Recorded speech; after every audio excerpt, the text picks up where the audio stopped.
Good morning, a grand rising, and welcome to Wake Up with Sonia Poulton and guests. It is Monday, the 28th of April, 2025. It is exactly 9 a.m. GMT, because that's what I say. How are you all? I hope your weekend was excellent. I do. I truly do. I hope you're well. Can't believe we're heading towards the end of April already. This is absolutely insane. Good morning, everybody in the comments. I hope you are well. Good morning, London Lady and Peter and our beautiful, beautiful mods and Teresa and Blind and Colin and Lisa and Craig and Nicola and Maria. Thank you all for being here. I so appreciate it. Welcome to Wake Up, the show that imitates no one, because we know that news is not something you buy, something you lobby for or create, but seldom ever the barefaced truth anymore. We just don't get it anymore, do we? That's what we are aiming for around here, not to follow agendas or trends, but to cut through the haze and hopefully reach the facts, regardless of what anybody else has to say about that. We do news different around here. And you know why? Because someone had to. Oh, yeah. Oh, yeah. Oh, yeah. Oh, yeah. So what's on Wake Up today? Well, last week's headlines about dimming the sun, didn't we laugh? I mean, laugh as in, oh, please, they're trying to fob us off with that one. Our viewers know this is rot. It's a damage limitation exercise because people like us simply would not be quiet. And we'll be joined today by Dan Stevens. Dan's been on with us before. He's a whistleblower, but also somebody who has long talked about geoengineering and researched it and studied it. And we're going to be drilling down on the government's own report from 2010. You heard me right, 15 years ago. This ain't a new thing, peeps. You know it, I know it, we all know it. And obviously, over the weekend, we heard about the very sad death of Virginia Giuffre, and I will be looking at that in more detail later, plus the Pope's global funeral. Laurence Fox pleads not guilty when in court on Friday. And the Daily Mirror have come up with a new theory. It's not actually a new theory, it's an old one that they've been positing now for at least a year, but because it was the anniversary of Dando's death this weekend, they've released a new video about it, and we're going to be looking into that. And I'll also be commenting very briefly on the speed of Reiner Fuellmich's conviction, and we will finish the show. I went on a reminisce over the weekend, and it was really peculiar. It literally took me back to my childhood, and I realized that I've literally manifested the life that I wanted when I was a child, like literally. So I'm going to be talking about manifesting your life your way. Oh, yes, indeed. How are you all? How are you all? And what's so frustrating? What's Patrick Vallance behind this time, kids? And is he making money from it? Because he generally is. Right. Pope Francis' funeral. Of course, that was this weekend. And as expected, we knew it was going to be a huge globalist event. And excuse me, that followed his death at the age of 88 on Monday. And Pope Francis was bid goodbye by, we were told, some 250,000 mourners, including top global leaders and dignitaries. And a good friend of mine who has lived in Italy for over 30 years told me, contrary to popular belief, though, regarding this Pope, he did break tradition quite a lot. From the start, he refused to wear the red shoes and kept his old, cheap black ones. He refused all the gold ring and necklace, etc., kept his tin ones. He refused to stay in the papal suite and had a room with all the other priests, etc. He gave his earnings to the homeless and needy. When he first started, he refused all the extravagant transport and would take the bus and tube and drive the security mad. He'd go out for walks and talk to people in local shops. He reduced the wages for everyone and said it was obscene what they were getting. He reduced the wages. Do you mean he increased the wages? He made a few changes, said my friend, because obviously when anybody dies, especially somebody who of Pope's status, there are very mixed feelings that accompany that. There are the devoted who act as if the second coming has departed, which I am deeply uncomfortable with, because I'm pretty sure, well, no, I'm not pretty sure, I know idolatry is not a good thing. Not even for a pope. So some of that made me really uncomfortable. There was a lot of hypocrisy, obviously, with the attendees. Did you see them all? And honestly, I can be critical of Trump just like anybody else, but the way that the newspaper went after him, like, right, and I've clipped this picture like this because this is exactly what they were showing in the newspapers. They were like, Trump has no respect, he's wearing a blue suit. But actually, when you pan out, there are loads of people in blue suits, and it was just really ridiculous. What's a Pope's usual wage, says Stephen. I believe it's $32,000 a month. Yeah, really, that much. A huge amount. So they definitely were quite determined to portray Donald Trump in a certain way. They also took images of him where he appeared to be asleep, various other things. And I just think that it becomes so obvious, the actual bias that goes on in mainstream media, and I'm uncomfortable with it. And of course, I'm sure you've all seen this picture by now, and also where Trump is sat down with Zelensky. Of course, if you don't know who's who there's Macron from France, there's Starmer from the UK, there's Trump from the US, and of course there's Zelensky from Ukraine. And when Zelensky entered the sort of funeral proceedings, big cheer went up. Keir Starmer, Foreign Secretary David Lammy, and Prince William were there representing the UK, although not one of them represents me. Oh, indeed. And it was just quite an interesting affair, really. Open air mass and crowds. I mean, just like crowds, like so many people. I'd be surprised if it wasn't more than 250,000, actually. It was absolutely packed.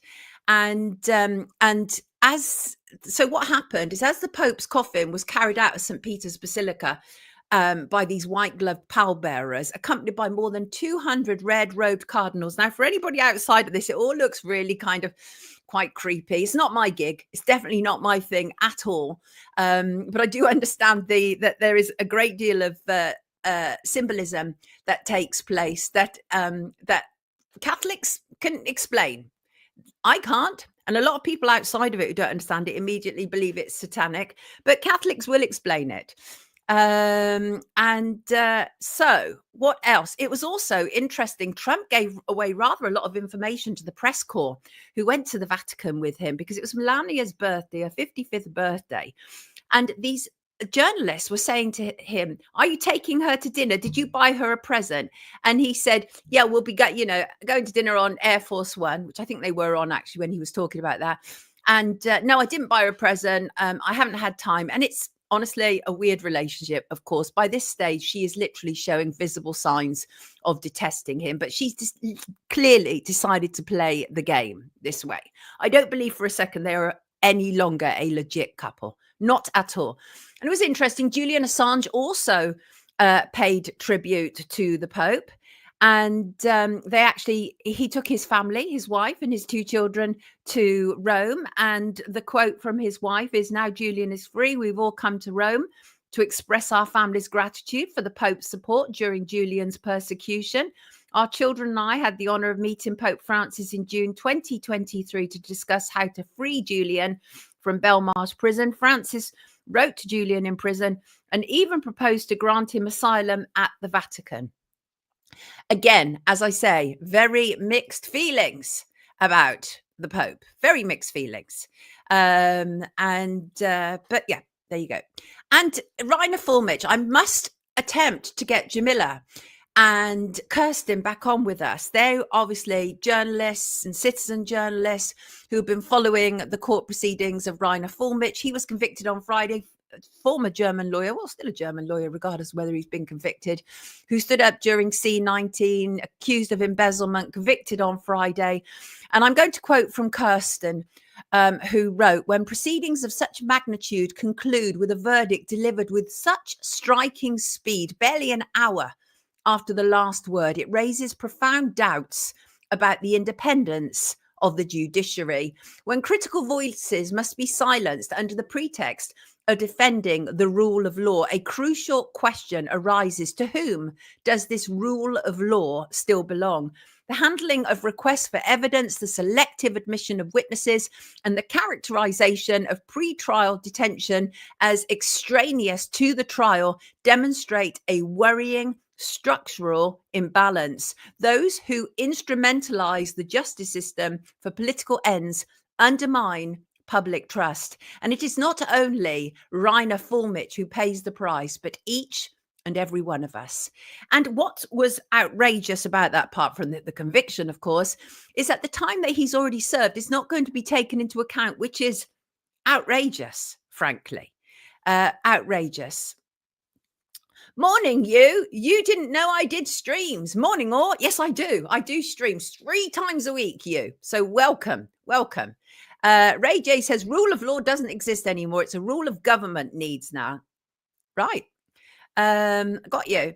And Key Separabit is not impressed with Melania. I see. Wake up, my friend, telling me all manner of things about Melania, which at this stage sound like defamation. So I'm not going to repeat them. But continue. Welcome to the best chat. Absolutely. Essie, absolutely. You tell you. Welcome to the best chat indeed. Laurence Fox appeared in court on Friday. Let me just go briefly to this. And he pleaded not guilty. So he's elected to have a jury trial. Perhaps he thinks that he stands a better chance by doing that. And he said in this tweet features him and his girlfriend. And he makes this kind of like his usual dig, right, about it not being England. And he let me just read you this, if I can just bring it up so I can actually see. What does it say? California Frizz and I took a trip to London today, now returning to England, thank God. So he's making this point that London is no longer like England, which is a bit rich, given that his girlfriend is actually from California, I do believe, an American. So, but it's a bit rich. But Laurence Fox always wanted to have his little pokes and his little digs. Of course, he is accused of publishing an upskirting picture featuring media personality Narinder Kaur. He has pleaded not guilty, and as I say, he's elected for a jury trial. The magistrate was quite clear that the magistrate was quite prepared to do the sentencing if necessary on the day, but no. He wants a jury trial. And this is not the first time he's gone for something like that either, by the way. He tried this before. He really did. And before we bring in our first guest, I really want to make this point about Laurence Fox. And that is Laurence Fox has been given every privilege possible. He comes from a wealthy establishment acting family. He's been given, as I say, every privilege known to man and woman. But the fact is he's an attention seeker. He has very little actual ability. And the reason that I say he's been given every privilege possible, because how many people do you know who can't play who can't play a guitar, who can't sing, but still gets to go on the Jeremy Vine show? Check this out. This was, I think, during C19, when Laurence was supposed to be one of us, when we all know that Jeremy Vine was one of them. But just check this out before I bring in my first guest.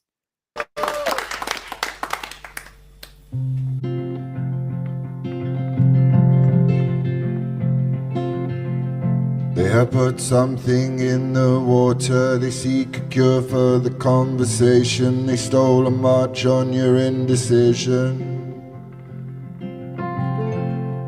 And the first to fall was laughter, just to quell the unoffended. They seek to murder your opinion. And that probably is enough for anybody's ears, frankly. But that tells you all you need to know. And that is there are zillions of extremely talented musicians out there, but they don't have the name Fox. And as I say, Laurence Fox has been given everything to play for. But because he's such a foul, disgusting individual, absolutely disgusting individual, anybody who blackfaces their own children and puts them online with that kind of imagery is a disgusting individual, in my opinion. It was total crap, absolutely crap. Yes, it is. Marco wants to know what the is going on. I'll tell you what's going on. Privilege is going on, Marco. Privilege. And Essie says, as a musician and singer, Laurence, sorry. Yeah, but Essie, you're not on the Jeremy Vine show, are you? And that's because you're not one of them. And he is. Oh, yes, he is. Absolutely. He's establishment through and through.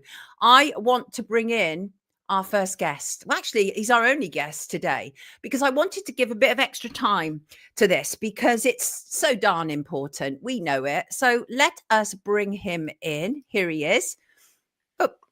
Why is that not bring him in? Oh, hello there, Dan. Why is it not showing you? There he is, Dan Stevens. Good morning, Dan. How are you?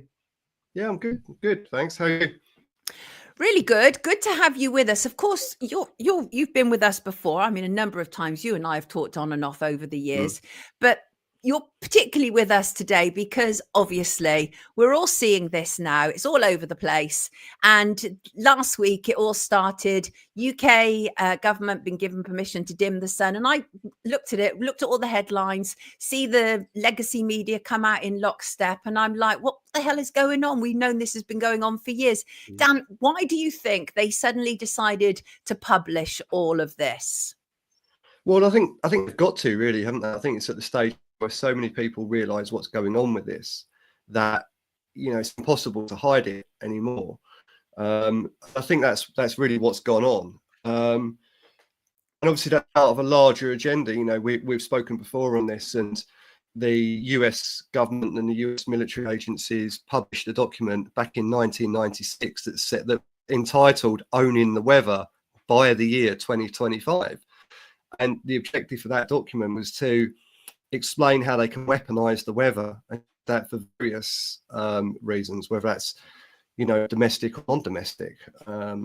So yeah, the whole weather manipulation, weather warfare, geoengineering, climate radiation, stratospheric aerosol spraying, whatever you call it, or whatever they call it, chemtrails, etc., you know, has been going on for a really long time. But, and this is the most important thing, as of 2020, that was rapidly increased and drastically increased in scale and volume and intensity. And that's what people are noticing. You know, there are lots of people that will say this has been going on for a long time. And, you know, I've seen bots saying that. And part of the objective is to try and normalize what the government's saying now. Because if we can say, well, this has been going on for years and it's harmless, the government can say, well, you know, there's no reason to stop doing it now then, is there? Right. But that's not the situation. What happened is this has been going on for a long time. Professors like David Keefe, that's been working this on geoengineering stuff, has admitted that it will, you know, drastically increase excess mortality. And I think it has. And I think this was increased in 2020. And I personally believe that there was a cover story rolled out around that time to hide the increase in mortality that geoengineering experiments cause as of, you know, what I believe is June 2020. And that cover story, of course, we know that you're being very deliberately evasive because of the platform that we're currently streaming on. But of course, that cover story being C19. And it is something that you've talked about. And I think it's fascinating. And in fact, we're literally watching in real time how your own theory is now starting to develop its own legs because it's being confirmed by what's happening out there. Very interesting stuff. So thank you, Dan. I did want your response just to those new headlines because I think they're interesting. But we're going to focus today on the government's own report, aren't we? Let me bring that up. And just to say, though, before we get into that, right, and that is, do you think now that they've put it out there, now they've made it official, do you think it's now going to get worse? Good question. And this is what's a little bit concerning because they're quite economical with the way they're doing things. So what you're now seeing is weather warnings, like, you know, Britain hit by terrifying 18-degree heat wave hits Britain. You know, Brits advised to stay indoors. Well, actually, the sun is beating down on everyone, but we know that the government are now saying that when the sun does beat down on everyone, they're going to do everything they can to dim that.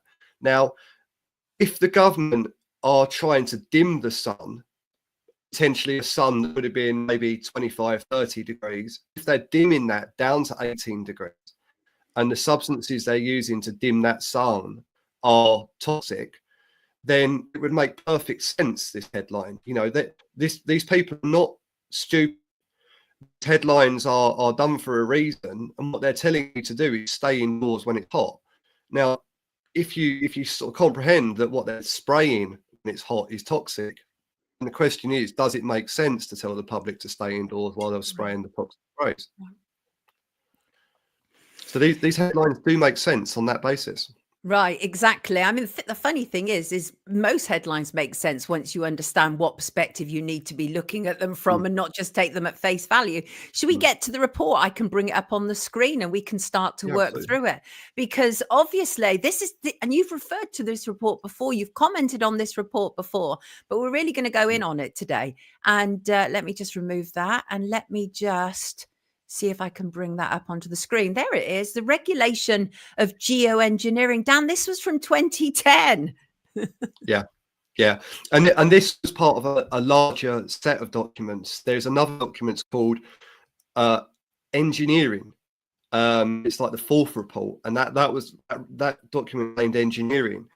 Halfway through the document, you start realizing that what they're talking about when it says engineering is actually geoengineering. So they've buried the document in the heading. And this document also refers to the Royal Institution report on the regulation of geoengineering. And I think before we start, it's important to realise that in that report, or those series of reports, they refer to the need to do it over decades, not just, you know, a few months, spend 50 million, let's do 1 or 2 experiments. No, what they're saying about with this is the need to do geoengineering as a form of climate remediation to combat climate change up to the year 2100. So it's 75 years. You know, if you say from 2025, owning the weather by 2025, what they're saying is they need to carry on doing this for 75 years. You know, that also is something connected to the ingredients of some other thing that they wanted to keep secret for 75 years. So the two dates linked together, if one's a cover story for the other, which it could well be in some cases, yeah, it makes sense to not disclose those. And then there's another point on this as well when you're talking about sort of crimes against humanity and who's been conducting that and who's not being charged for that. If all of that is a cover story for the geoengineering, then of course you're not going to charge those people because they're all acting. They're playing role, you know, rolling out this lab leak. Was there, wasn't there one, etc., etc. Yes, there was. No, there wasn't. Oh, actually, there was. So, you know, you have to be really cynical on what's going on. And another point that's really interesting is in this report, it refers to the work of David Keith.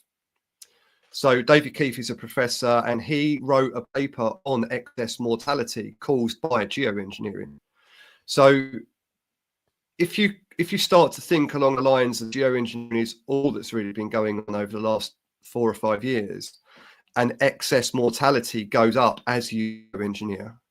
When you look at the statistics from David Keith, the excess mortality kind of matches the figures that we've seen increased over the last 5 years.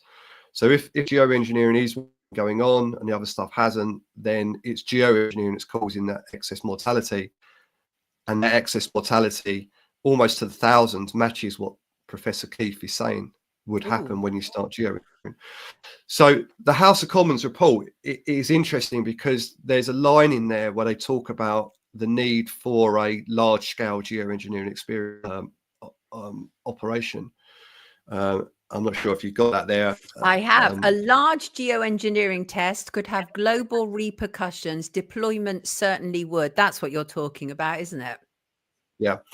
And deployment certainly would. And this operation is not a £50 million, let's spray over Hertfordshire, see what it does and report back. One of the MPs was talking about the risk assessment, like have the government done a risk assessment on this? Well, that they have. And I say that they were spraying from the beginning of 2020. I say that rollout of a large-scale geoengineering operation have global repercussions. And what I'm saying is that the risk assessment was done over the period of 2020 up to at least 2023. And that was done using PCR testing. And the PCR testing was done before they started this operation. And it was also carried out while they were doing it. There was a risk assessment. What does the public look like before we start spraying? And then what does the public look like after we've started the spraying? And what that thing at is the inhaled toxins, and the way you collect that is a deep nasal swab. I mean, you said this first to me probably over a year ago, and as time goes by, it's becoming Mm, less insane a suggestion, isn't it? That's mm, the thing mm. about truth, is that eventually everything falls away and truth just exists, whether you like it Yeah, or not.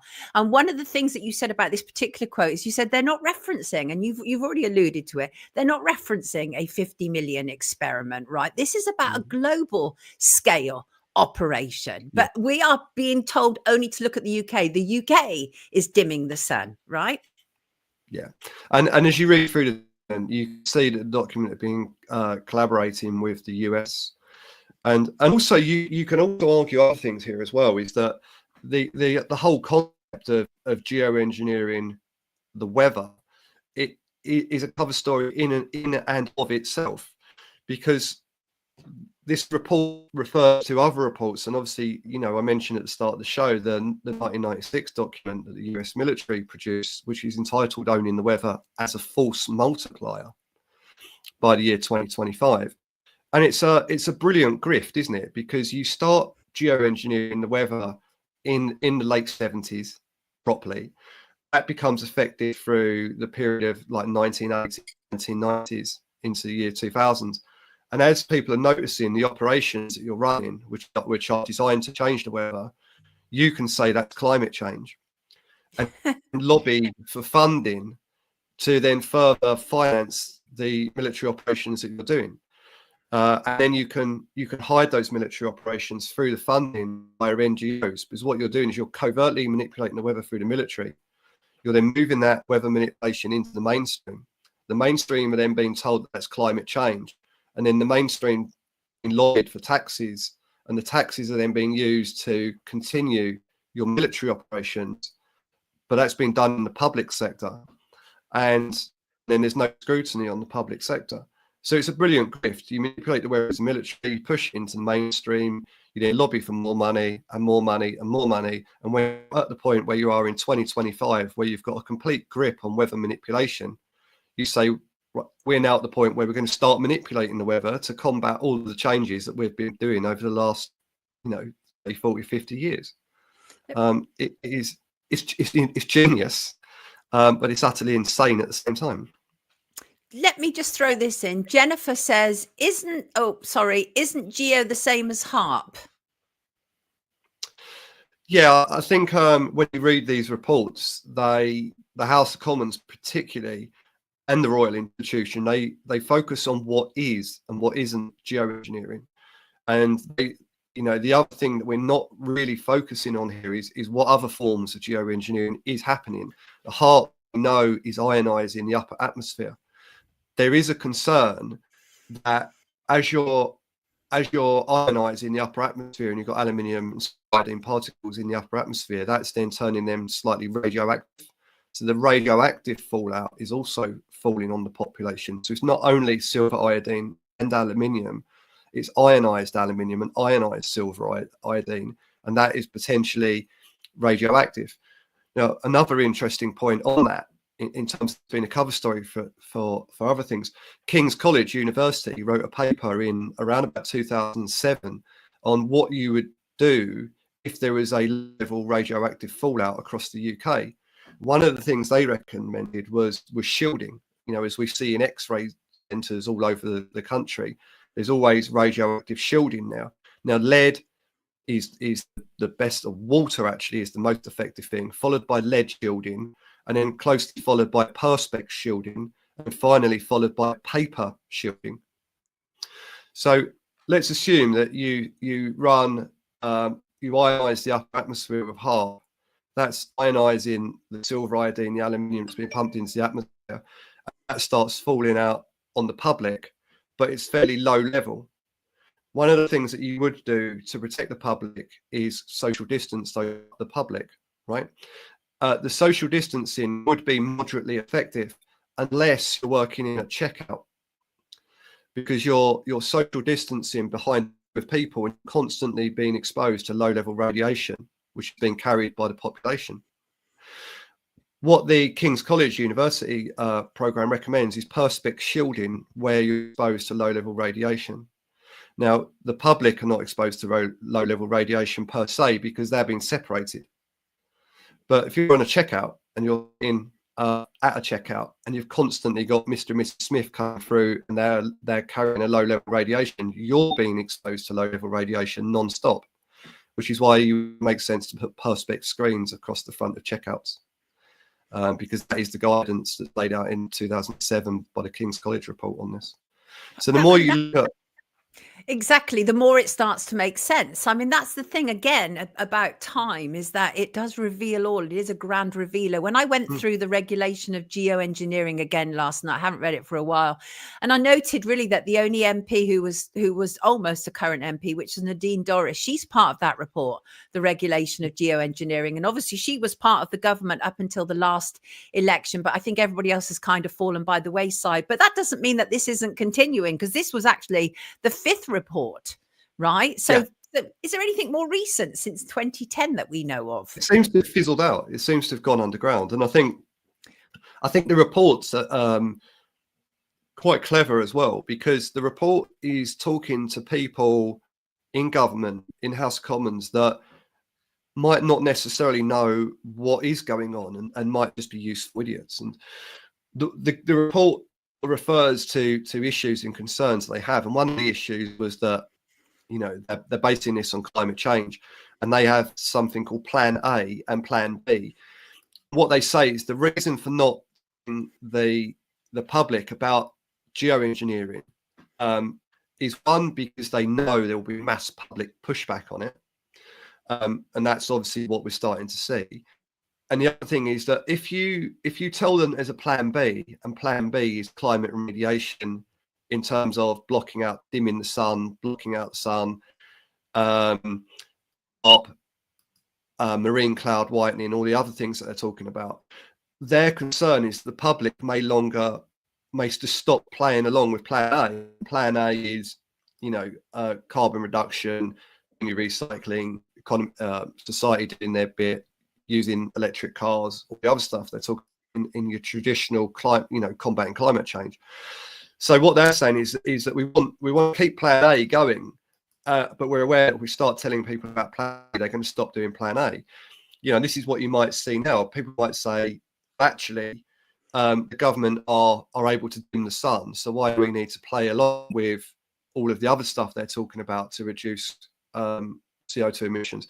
And this is where the wording that doesn't make sense starts making sense, because if they're saying we've got to combat climate change and reduce CO2 emissions, it's not really contradicting the dimming the sun bit.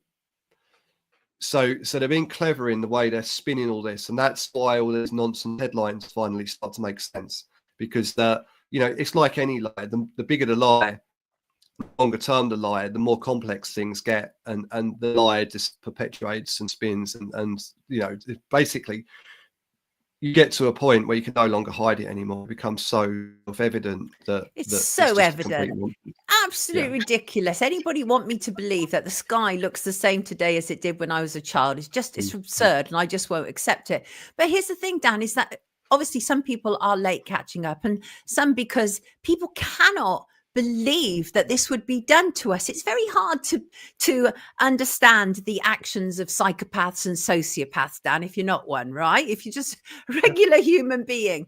But I mean, what do you think is the big goal about this? Because obviously we know it's not really to do with climate change. We know that's a lie, that's a cover. I mean, is this about, I mean, some people think it is as sinister as depopulation, but I don't think it's as simple as that. It's a good question. I think, you know, if anyone follows my Twitter account, or X account as it is now, you can see that I've got an interest in history as well. And, you know, my view is that there's a lot of history which is a massive lie, and there's counter historical going on as well, like things like ancient aliens, Tartaria, and this kind of stuff are, you know, a lot of them are just disinformation, misinformation campaigns. Whenever you look at geoengineering, you always see the reference to the polar ice caps. You know, we need to keep the polar ice caps, you know, frozen. when you look at historical climate data, you can see that we entered into a mini ice age around about 1300 AD, and we started coming out of that around about 1700 AD, and the climate got warmer from 1830 onwards. And when you get into this climate change conversation, you spot the lie there, because they start referencing climate change data from 1830 without referencing the mini ice age that went before that. So something in that period seems to have gone on, and we're living in some kind of post-apocalyptic society where everything is a lie. You can only guess at what could have gone on in the past. We see this period through history where suddenly we get into this industrial revolution period, and almost immediately the conversation around that period is dimming the weather, is controlling the weather. And you could argue, well, that's just a logical thing. Mankind becomes quite powerful. They build technology. Why wouldn't you want to make the sun shine, make it rain, etc.? But you get into these wars, and you start realizing that the climate change thing and the weather manipulation thing always comes up all the way through these wars. And it's these wars that are enabling them to develop the aircraft. It's enabling them to develop the technology they need to manipulate the weather, while at the same time they're just bombing flat, huge areas.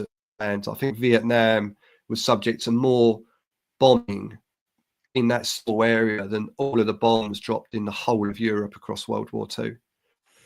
I don't know about trying that. to destroy there. There's things going on that we're not privy to. There's things going on in government. Absolutely, that is the reality, isn't it? Is that we can't. The very fact that they've come out now and admitted this tells us rather a lot. But the other thing that people struggle to understand, Dan, which I know you've addressed before, but I would appreciate if you address it again, and that is people say, yeah, but why would these ministers and whomever else is involved do that? Because they're doing it to themselves as well. But if they know a planning schedule, they can plan for it accordingly about when they're outside, right? Well, exactly. And we see this today, like Brits urged to remain indoors after heat wave hit terrifying 18 degrees. If you're in the know, you'll probably think, well, we know what's going on today, then stay indoors.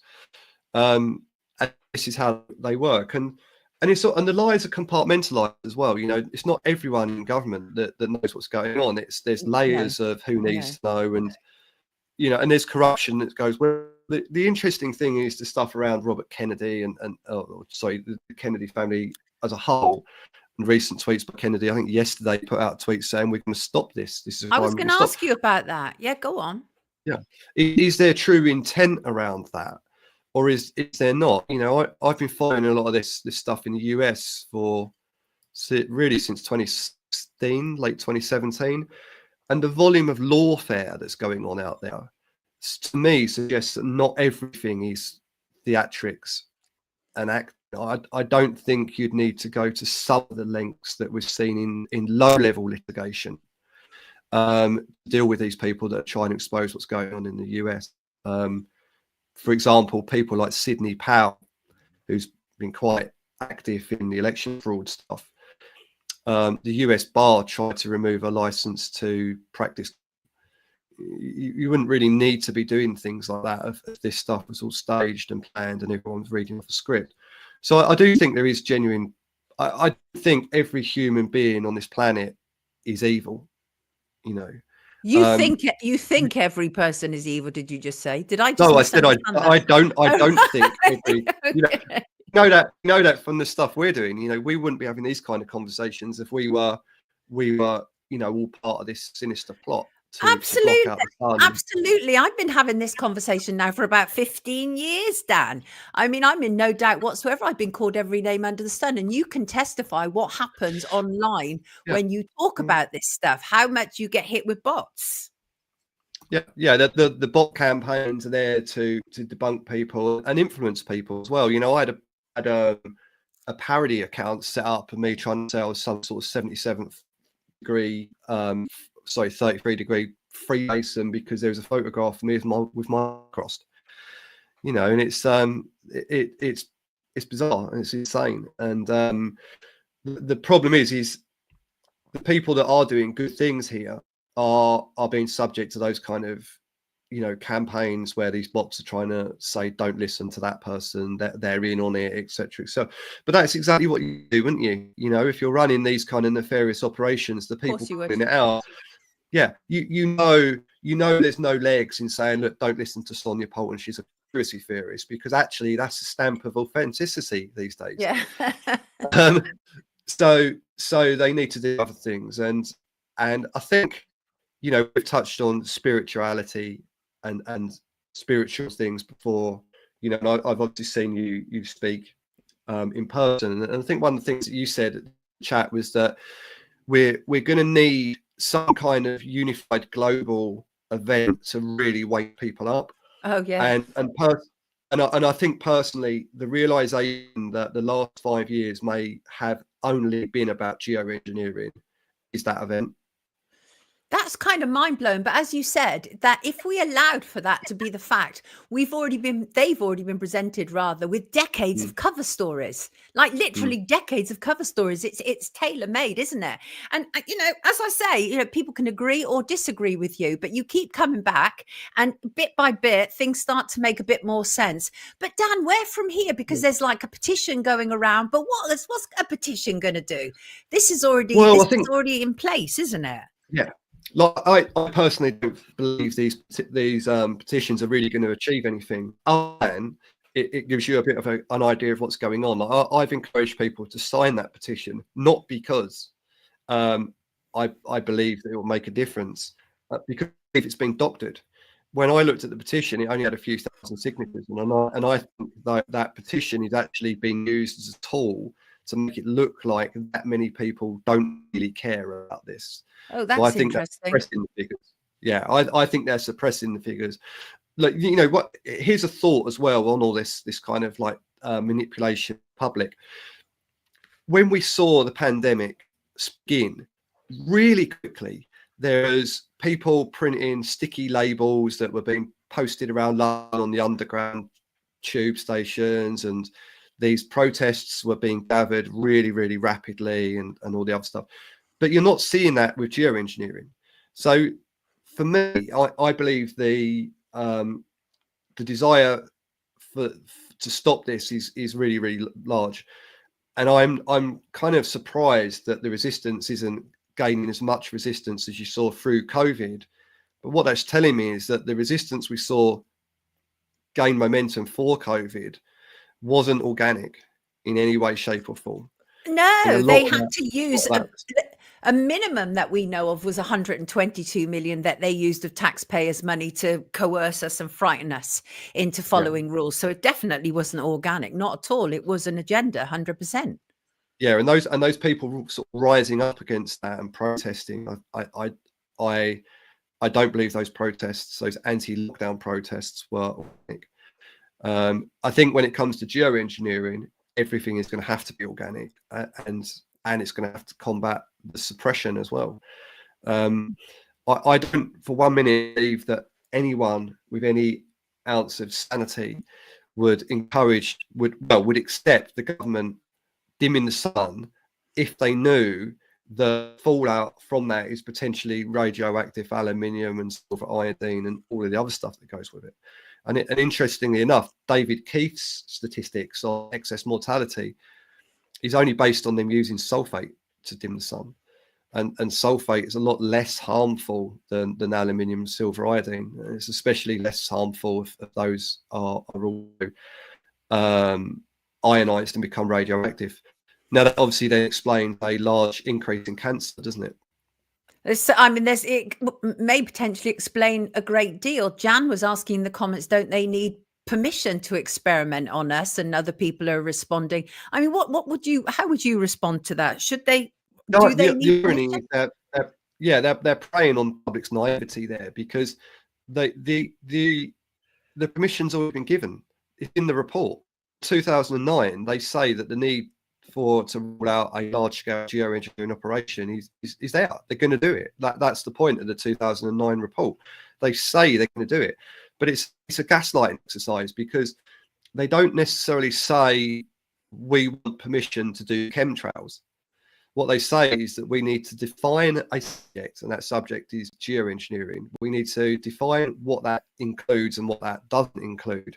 And then what we need to do is clarify whether there's a need, and we need to do a risk assessment. And their risk assessment is based on plan A not being adhered to if they announce that they're going to undertake plan B.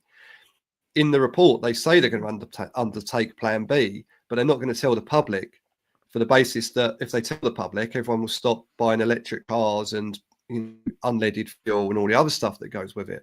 So what they're saying is, we've already done the risk assessment. We're going to go ahead with this.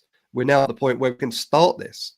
And that they mentioned the line in that we've referred to throughout this chat, that it's going to have large-scale global repercussions. And it did have large-scale global repercussions. Like other data points on this is we began a pandemic in the beginning of 2020, and it wasn't until late June, early July that they enforced face masks. And they enforced face masks of all the places that you need to enforce those. They enforced those the most on aeroplanes. There was no wriggle room on aeroplanes. You could say you had it would give you anxiety, you had a disability, and face masks made that worse. But no, if you got on an aeroplane, you had to use face masks.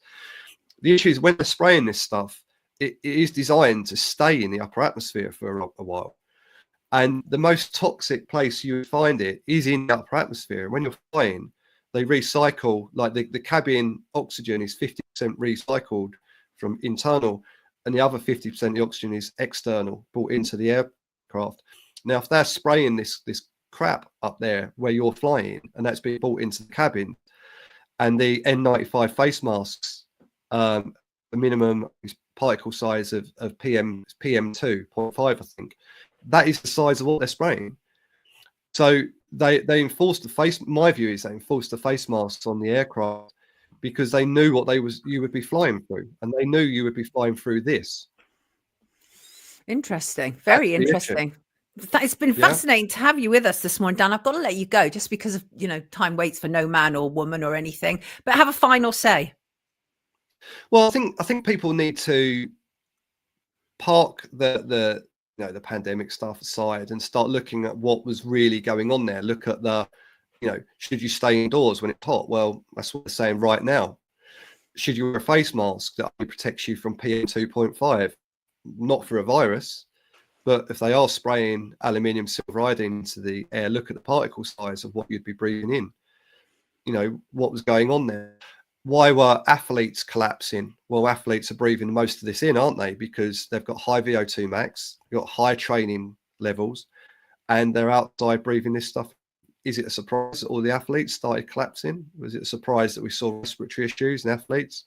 Look at the statistics on asthma. We've seen a 149% increase in childhood asthma. Careful, Dan. Medical misinformation on YouTube. They'll clamp down on us like nobody's business, and I can't afford to lose this channel. Yeah. It's ridiculous. But that's enough to let everybody know what we're dealing with. Yeah. People get the gist of what I'm saying. So I think just do your own research. As always, I might be batshit crazy, completely barking up the wrong in the wrong place. Do your own research, form your own opinions, and just try to think critically and remain objective and question what you're really seeing instead of what the narratives actually are. And I think that's the most important point. So I think that's good to have you with us. Thank you for being with us, everybody. Dan Stevens, whistleblower, and actually something of an expert on geoengineering these days. Probably didn't even mean to be, but unfortunately must and all that. Yeah, it needs must. Okay. Needs must. Somebody has to do the job. Dan, thank you so much for joining us. Really appreciate it. Have a lovely week. You, Sonia. Take good care of yourself. Thank you. Thank you. Bless you. Great. Okay. Right. Listen, I did see during that, by the way, that I think it was Randy who mentioned, I've mentioned this before. It's about the geoengineering rally, which is taking place in Hyde Park. You see my name on there. Guest speakers, including Sonia Poulton, Mark Devlin, Francis O'Neill, music from the Daz Band, which is Darren at the Light. And Matt Lamman will be hosting this. This is on the 21st of June. At 2 p.m. in Hyde Park in London. We object to the geoengineering experiments. And I would suggest now that after all of the reports that have taken place, this last week that more and more people hopefully will attend that. I sincerely hope so. Matt will be joining us in May to talk about this, to promote this event. There you go. Thank you so much. And thank you, Dan Stevens. Really appreciate that. Appreciate that very, very much. Okay. Beautiful people. I'm going to get on to my take on the news now. How are you in the comments? Sonia, Hyde Park is such a saying name. Oh, keep going, Dan. Good work. It's not experimental anymore. And I love the band name, Unregistered Chickens. I know, isn't it fab? Look at what is Aegis System, DJ Dark Side Jungle. You asked me that literally at the end of Dan's thing, and I literally couldn't take any more time with Dan. But I can ask him that. I can ask him that later and get a comment from him and report back that quote from you, okay? You don't pay for gas or electricity. You pay to rent the meter. And I mean, certainly with water, you don't pay for water, which is just as well, because I live in the area of Thames Water, and we all know what Thames Water looks like. Right. Let us talk about this. Let's bring in some imagery, some sad imagery. Oops. No, that's not working right. Bear with me, people. You know what it's like. Let's start with this. Virginia Giuffre, I'm sure many of you have heard by now that she was reported to have taken her own life at her farmhouse at the end of last week in Australia. She, of course, was one of the most prominent accusers to do with Jeffrey Epstein. And it was really due in part to Virginia that Ghislaine Maxwell was eventually convicted. And Virginia, of course, alleged that she was trafficked to Prince Andrew, the Duke of York, when she was 17, was 3 times sexually assaulted by him, a claim which Prince Andrew has denied. Nonetheless, the prince reached an out-of-court settlement with her in 2022. It was reported to be in the region of $12 million. And it was also reported that the Queen had paid it. Well, you know, if the Queen pays it, we paid it, chances are. And it was almost certainly to get the lawsuit off the table because Virginia had sued Andrew. It was almost certainly to get the lawsuit off the table because there were the Queen's Jubilee festivities and they wanted this lawsuit out of the way. And I want to start by, first of all, saying you absolute shameless pieces of work, you shameless clickbait merchants out there, you instantly went online going on about how Virginia Giuffre did not kill herself, that she was taken out. Have you no care and concern for actual facts? Because you disgust me. You disgust me. You know what? It's so easy. It's the easiest option in the world for us to look at Virginia Giuffre, and say she was taken out. It's an easy option. It's profitable for these absolute ghouls, these unresearched people who don't care about the truth. People love conspiracies involving the rich and powerful and their victims. And the thing is, unlike with Epstein, the moment that I heard that Epstein had apparently killed himself, I was like, there's no way. My gut and everything in my body said there's absolutely no way did Epstein kill himself. Whereas the reverse was true with Virginia, which doesn't mean I'm right, by the way. But when it was announced that she had taken her own life, knowing what I know about her, what led to this moment, I was like, I can see how that happened. I can see how that happened, but these ghouls online don't want to see how it happened. They're not interested in truth. They're just interested in muddying the waters on an almost constant basis. So let's look at it all and see if together we can make some sense of it, right? Because it is absolutely sad and devastating that no matter what you think about Virginia, that a relatively young woman, a mother of 3, albeit estranged from them, chose to get out of this world rather than remain in it. So impossible had her life become.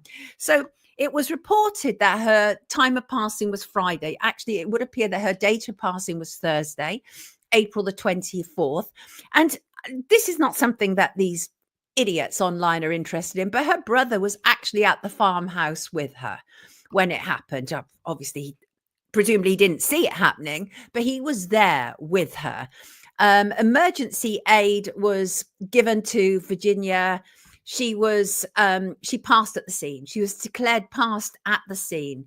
And the police said it's not suspicious, although it is being investigated. Now, what do we know that could potentially have led to this?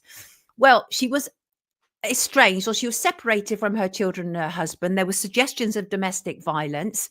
The husband and children lived in the mansion that she'd purchased with the money that she'd been paid by Prince Andrew.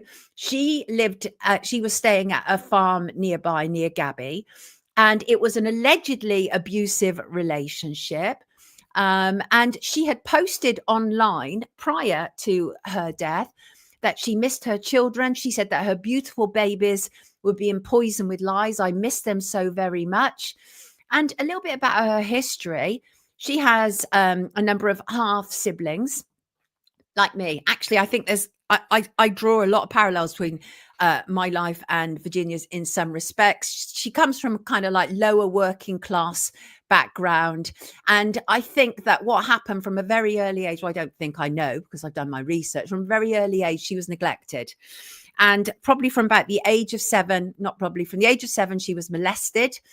And then she was a runaway. She was in foster care, and she was absolutely vulnerable for predators like Maxwell and Epstein, absolutely vulnerable. And what happened was that she was reunited with her father, also known as Sky, when she was about 14, and he was working at Trump's Mar-a-Lago in Palm Beach. And I don't know, he was, it was a kind of manual job that he was doing. And he got her a job there, kind of like as a sort of towel girl for the swimming pool, that sort of thing. And that was how she came into contact with Ghislaine Maxwell and eventually Epstein. And it was at Trump's Mar-a-Lago. And initially, it was that she was hired by Maxwell to be a masseuse for Epstein. But she said that the couple effectively made her a sexual servant, pressurizing her into gratifying not only Epstein, but his friends and his associates. And why do people think she was taken out? Well, of course, the Epstein link, absolutely, unquestionably. But you have to ask, why would they have taken her out now? Right? Why would they have taken her out now? She wasn't pushing anything. She'd settled. She was essentially silenced. She wasn't really, she had her own charity, which she'd set up. And what was she really revealing? Not actually very much. That is the reality. And that's why this is so ridiculous that they would immediately leap to she was taken out. And as I say, she had revealed very, very little. She'd revealed that around age 17 or 18, she was traveling around the world, ostensibly as a masseuse to rich men and allegedly prostituted by Epstein and Maxwell. And I believe that happened. We've seen the pictures. I believe that happened. I do believe that happened. And I believe that she parted around lots of famous people. Most famously, of course, we saw the image of her in the south of France. And I think there's one of Naomi Campbell in the background. So all of that happened. But there is more to that, of course. She was famously sued by Reiner O. And I was in contact with Reiner O's husband. Reiner O was somebody that Virginia had alleged was involved in prostitution, whereas Reiner O absolutely flipped it and said, no, that actually isn't what happened. Virginia was part of it.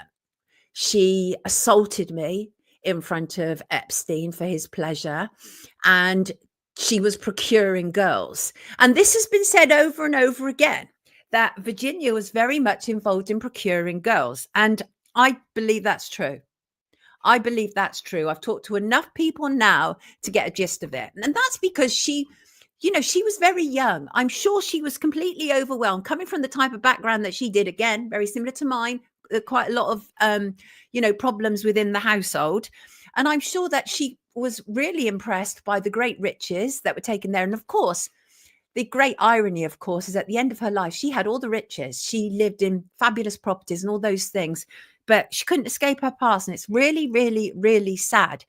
But I'm not one of those people that because someone dies, that I immediately go into kind of, liar PR mode. I don't think that's helpful to anybody. And while I think that there were problems with what Virginia had to say, I think that there was a lot of truth in what she had to say. But there was a recent Instagram post, which I think was really the beginning of the end. And I'm sure you know what I'm talking about. I'm going to bring it in. And I think this was the point where I was like, something is going to happen. Something is going to happen. And I don't know what. And let me just bring you in this image. And this was at the start, I believe, at the start of April. And of course, it was this Instagram post where she made these wild claims. And the idea, so first of all, just to be clear, and that is her team said that she didn't want to put it out like that as a post. It was for a private Facebook group.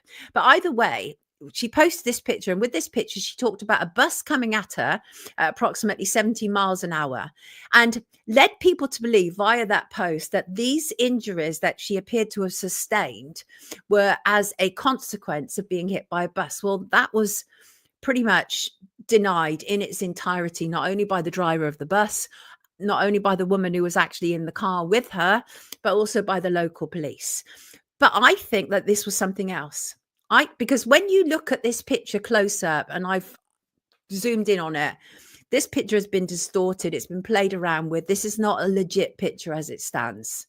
This is a manipulated image, and I don't know what it refers to. It definitely does not appear to have referred to her being hit by a bus. And I think what she did was she put this online because she was so desperate.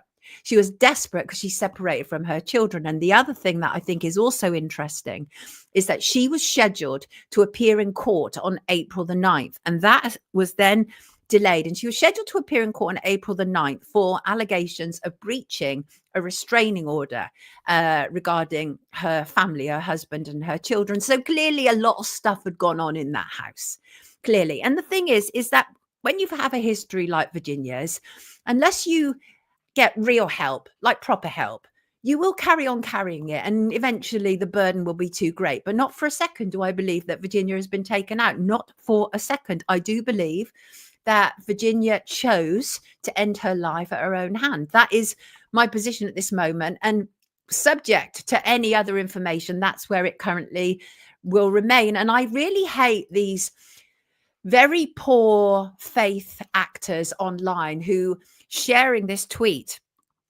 where she said, I'm in no way, shape or form suicidal. That was from 2019. That's 6 whole years ago. If you're suffering depression, you can literally change from hour to hour. We've seen that with many people. So a 6-year-old post does not suggest that there is a conspiracy here. That's absolutely ridiculous. What I do know about Virginia is that she certainly I caught her out in a number of exaggerations, if not barefaced lies. And obviously the very famous picture of her with Prince Andrew was said to be a manipulated image, that it wasn't real, that this one, of course, this was at Ghislaine Maxwell's Mayfair home, and it was said to be a manipulated image, not real at all. And I've talked with a number of people, including Molly Skye Brown, who was a survivor of child abuse, comes from that area. Ghislaine Maxwell tried to pick up Molly Skye Brown, but thank goodness Molly had the wherewithal not to be picked up by her for Epstein.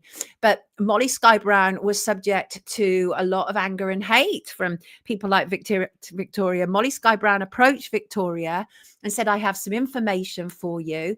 And Victoria didn't want to know. And I've said this, is I believe that Victoria was part of a small group of women who were gatekeeping this story. I believe much worse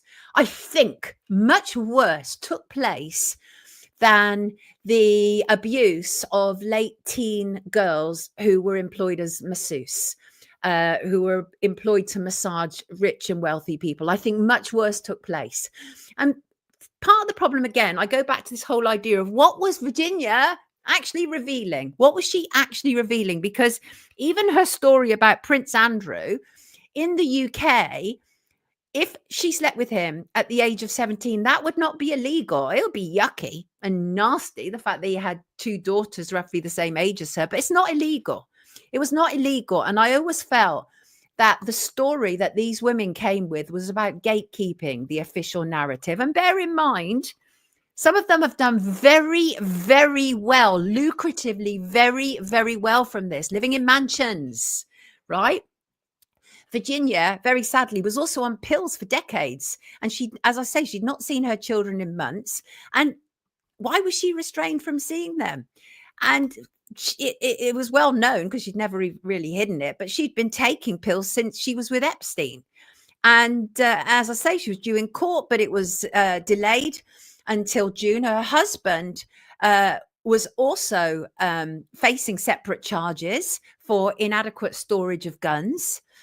And I just really resent this clickbait madness that people have. This is why I cannot spend time on social media anymore, because honestly, there are absolute fools online. And I worry sometimes whether they are hired to muddy the water on a constant basis. And let me just respond to this, right?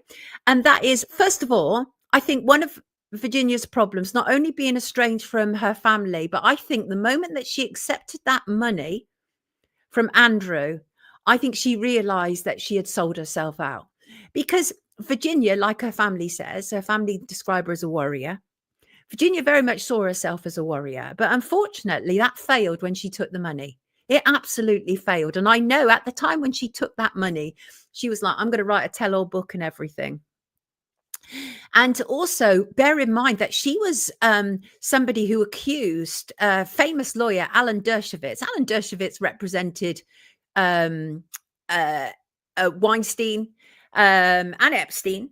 And she said that she was repeatedly trafficked to Alan Dershowitz. And then legal litigation went backwards and forwards, backwards and forwards, backwards and forwards. And at the end of this, after she'd said for many years, I was trafficked to him by Epstein. And at the end of this, she agreed in the settlement that she may have been mistaken. So I ask again, who would take her out? For what reason?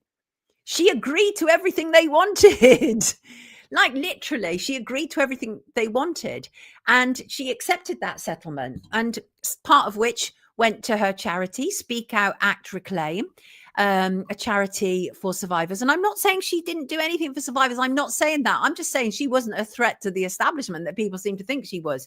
Not at all. But there are some absolutely unscrupulous people who have just been absolutely foul. And one of them, of course, is Lady Victoria Harvey, ex of Prince Andrew. She has been somebody who's been all over this, right? All over this.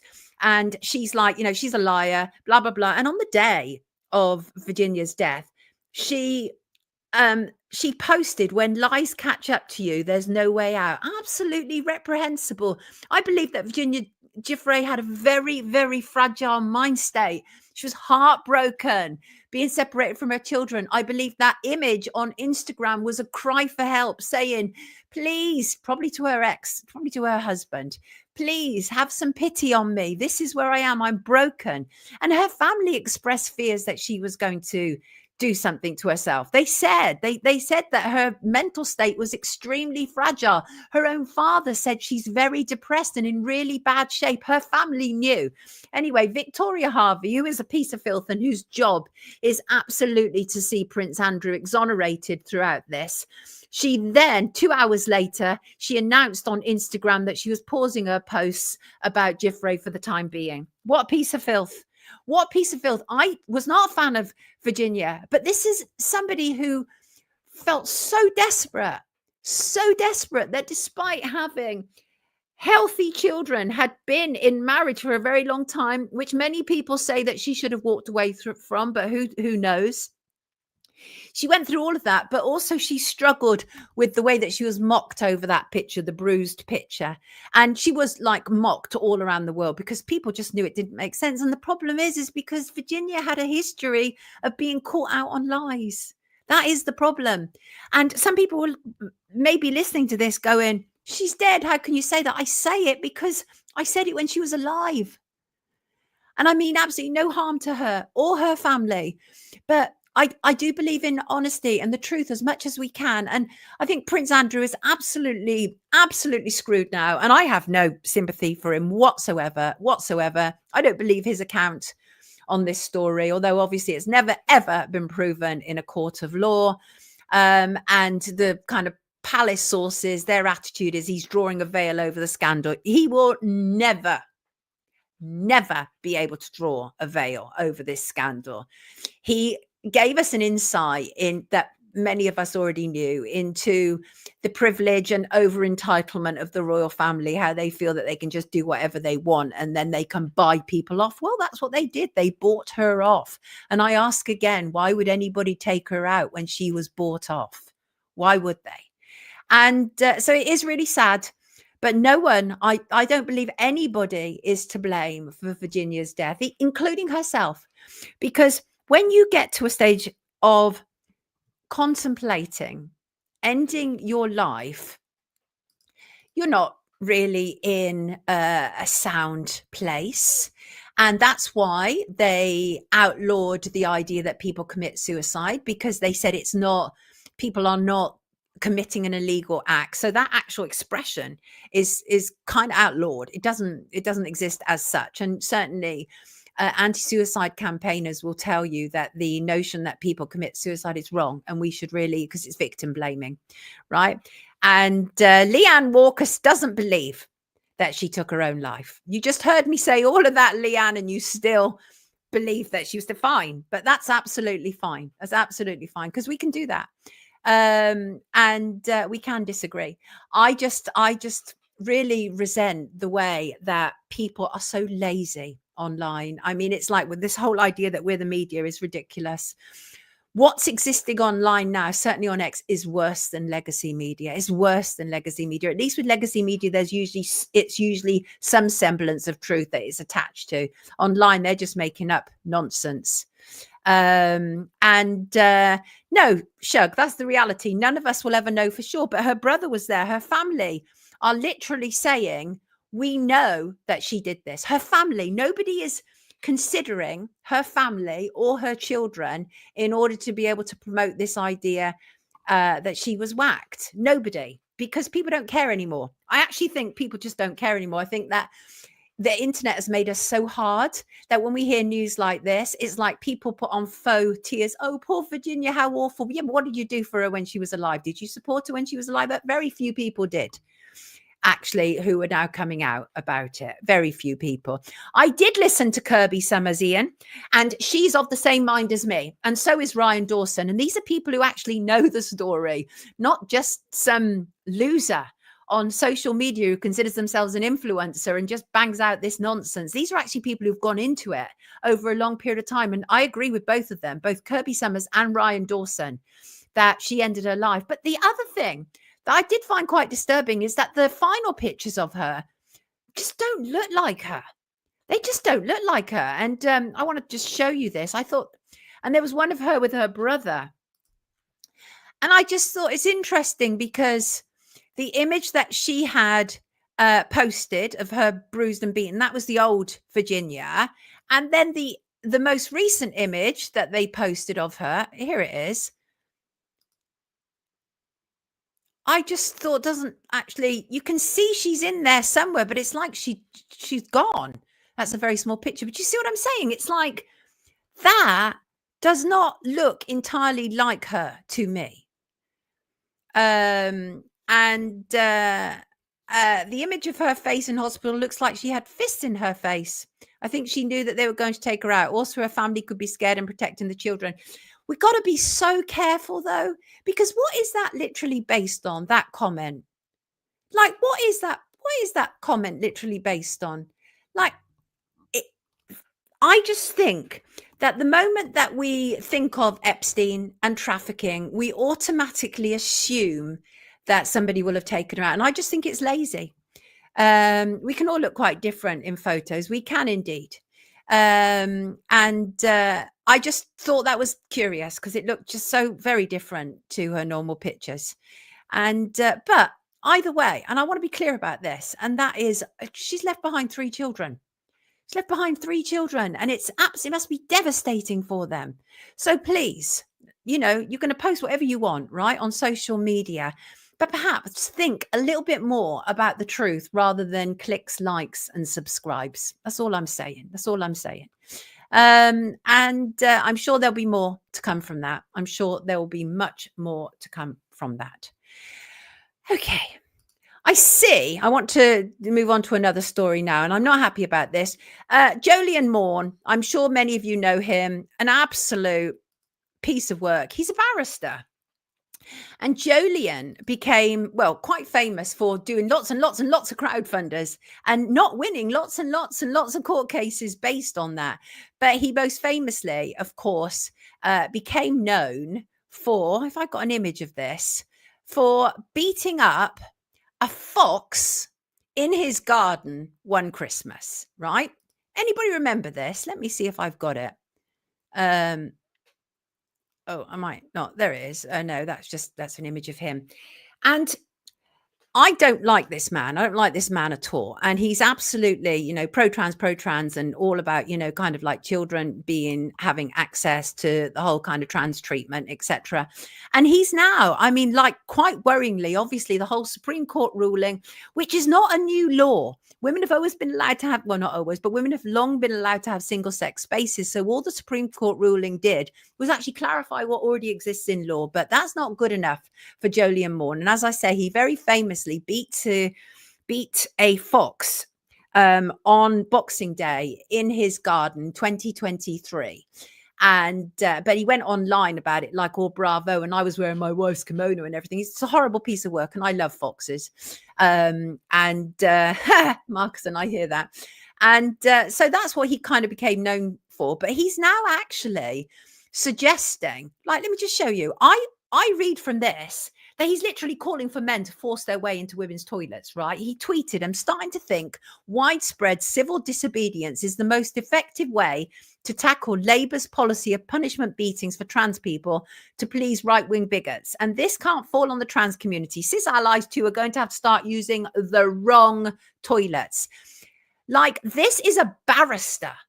This is a barrister, and he is literally encouraging men to just go into women's toilets. Like, there aren't already, if he actually looked at the information, it is a given now that there is an increase in attacks on women in mixed sex toilets, right? That's a given. We know that. We also know that a lot of the people who pushed for mixed sex toilets turned out to be wrong uns, and that includes several Labour MPs who have since been arrested for child abuse, including Eric Joyce. Eric Joyce was not only arrested, he was convicted of having category A imagery. Category A is the worst that you can get, and featured the very significant and serious sexual abuse of children under the age of 7. And Eric Joyce had that, and he was absolutely pro mixed toilets. And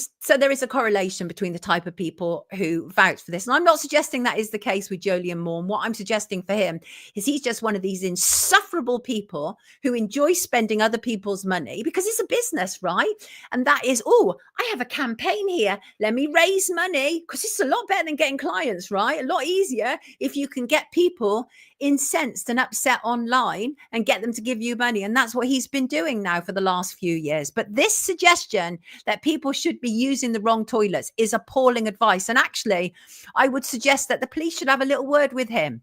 Police should have a little word with him, because he can't be saying stuff like that. That's just dangerous, dangerous stuff. And this was interesting.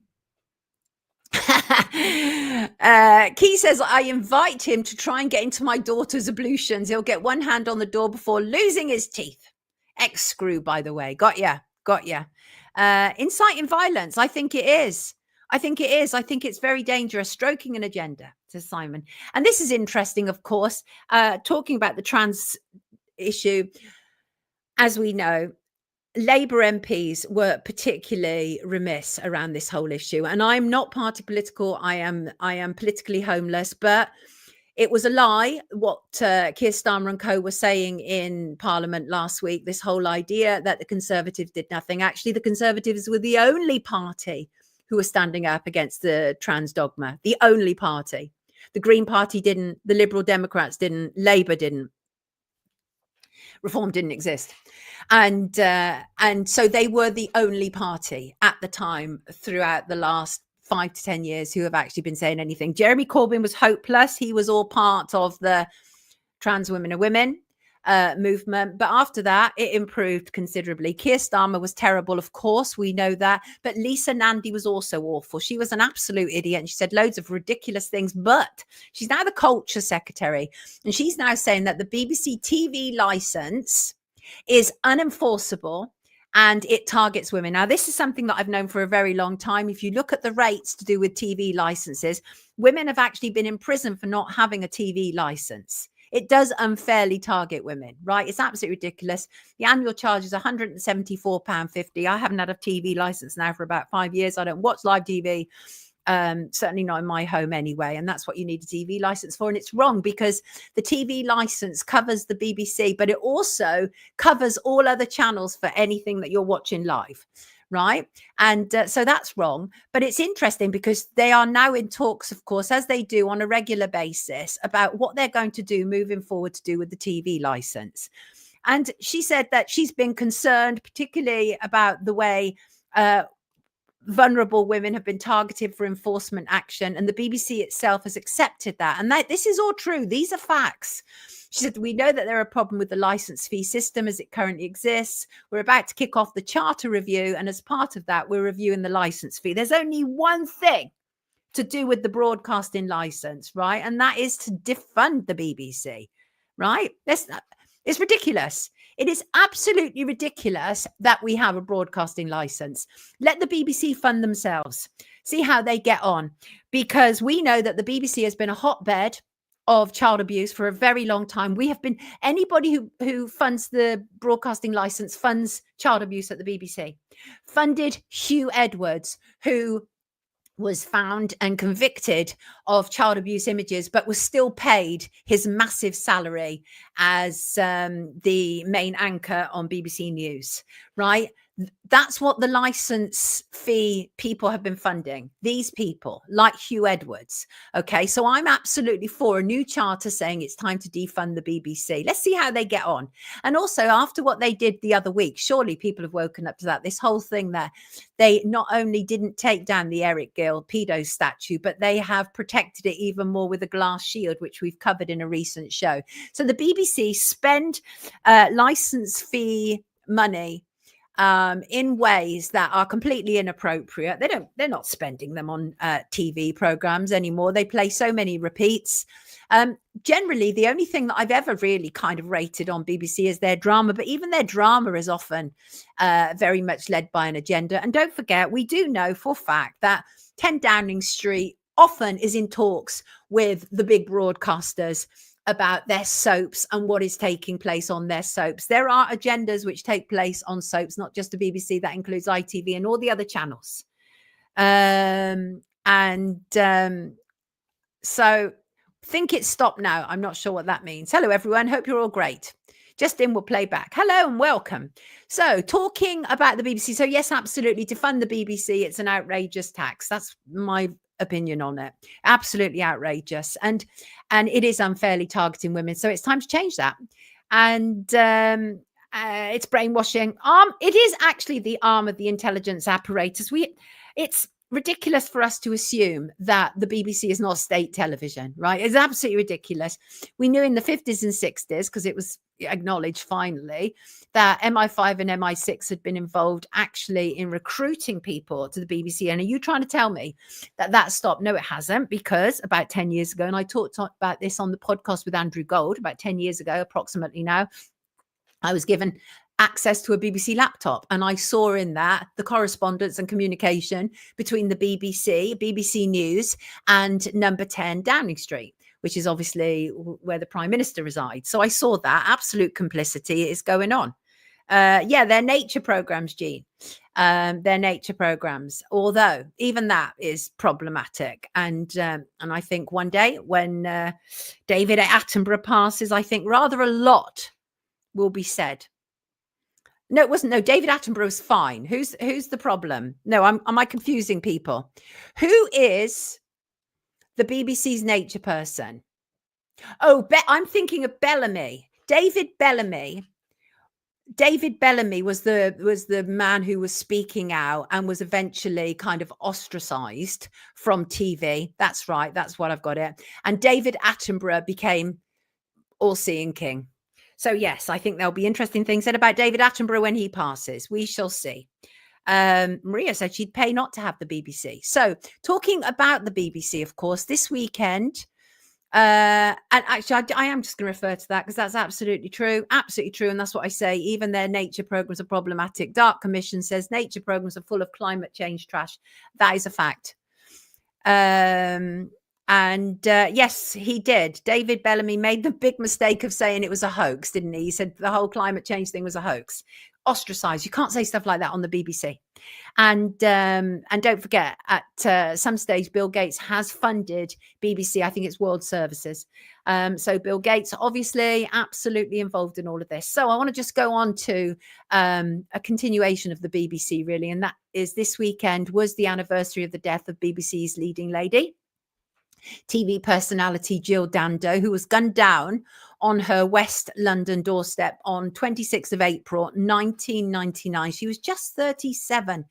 And the thing is, I remember exactly where I was when I heard it. I mean, I literally remember it. Let's bring in an image of Jill. I think that's only right and fair. Let me see if I can.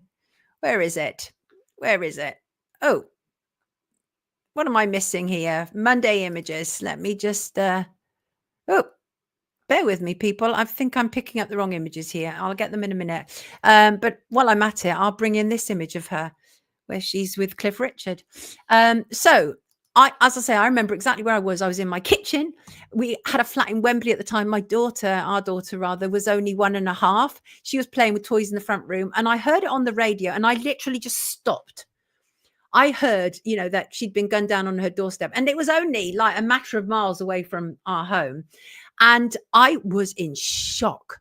I had never met Jill, but she was literally at the time one of the most famous British TV personalities. It was a huge story for anybody overseas. Let me reassure you, this was a massive, massive story. So this weekend, as I say, on the anniversary of her death, the Daily Mirror have put out a video which tracks the belief that it was a Serbian assassin who took out Jill, possibly because she had been involved in an appeal to do with the Kosovo crisis. And it was said that Serbs took this egregiously, and that was why a Serbian assassin was sent. Now, this is not a new theory, by the way. This is actually the front page of the Daily Mirror from this time last year. And they went so far then as to name the person that they believe assassinated Jill Dando. And they say it was assassin Milorad Ulemek. He's a twice convicted murderer. He's still serving time. He's actually currently serving 40 years in a Serbian jail. And there's all manner of reasons why the Daily Mirror believed this to be the case, including a witness who was driving nearby. And he told police 2 days later that a man in a dark suit sprinted in front of his Ford Transit without looking on the Fulham Palace Road. That's in southwest London. Again, not very far from here because I'm in southwest Greater London.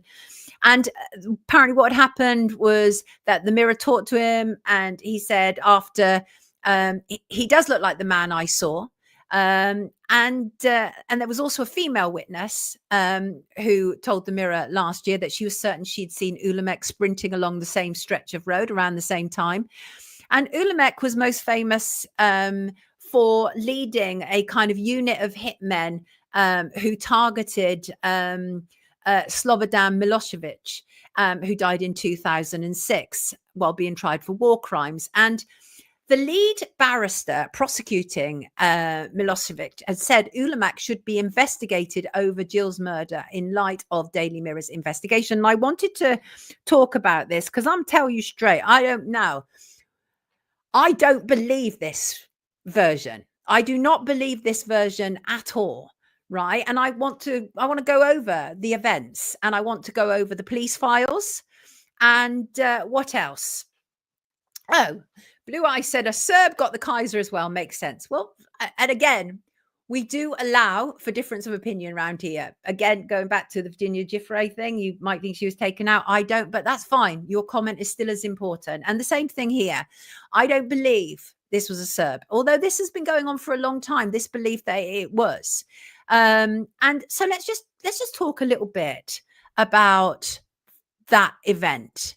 And I just want to refresh my memory, other people's memory with that event. So Jill had spent the night at her fiance Alan Farthing's place, and Alan Farthing became a star gynecologist. He was actually appointed as a consultant gynecologist at St Mary's Hospital in 1997. When I read that, I often say I get shivers because there's some kind of synchronicity. My daughter was born at St Mary's Hospital in 1997. I may well have encountered Alan Farthing. I can't remember.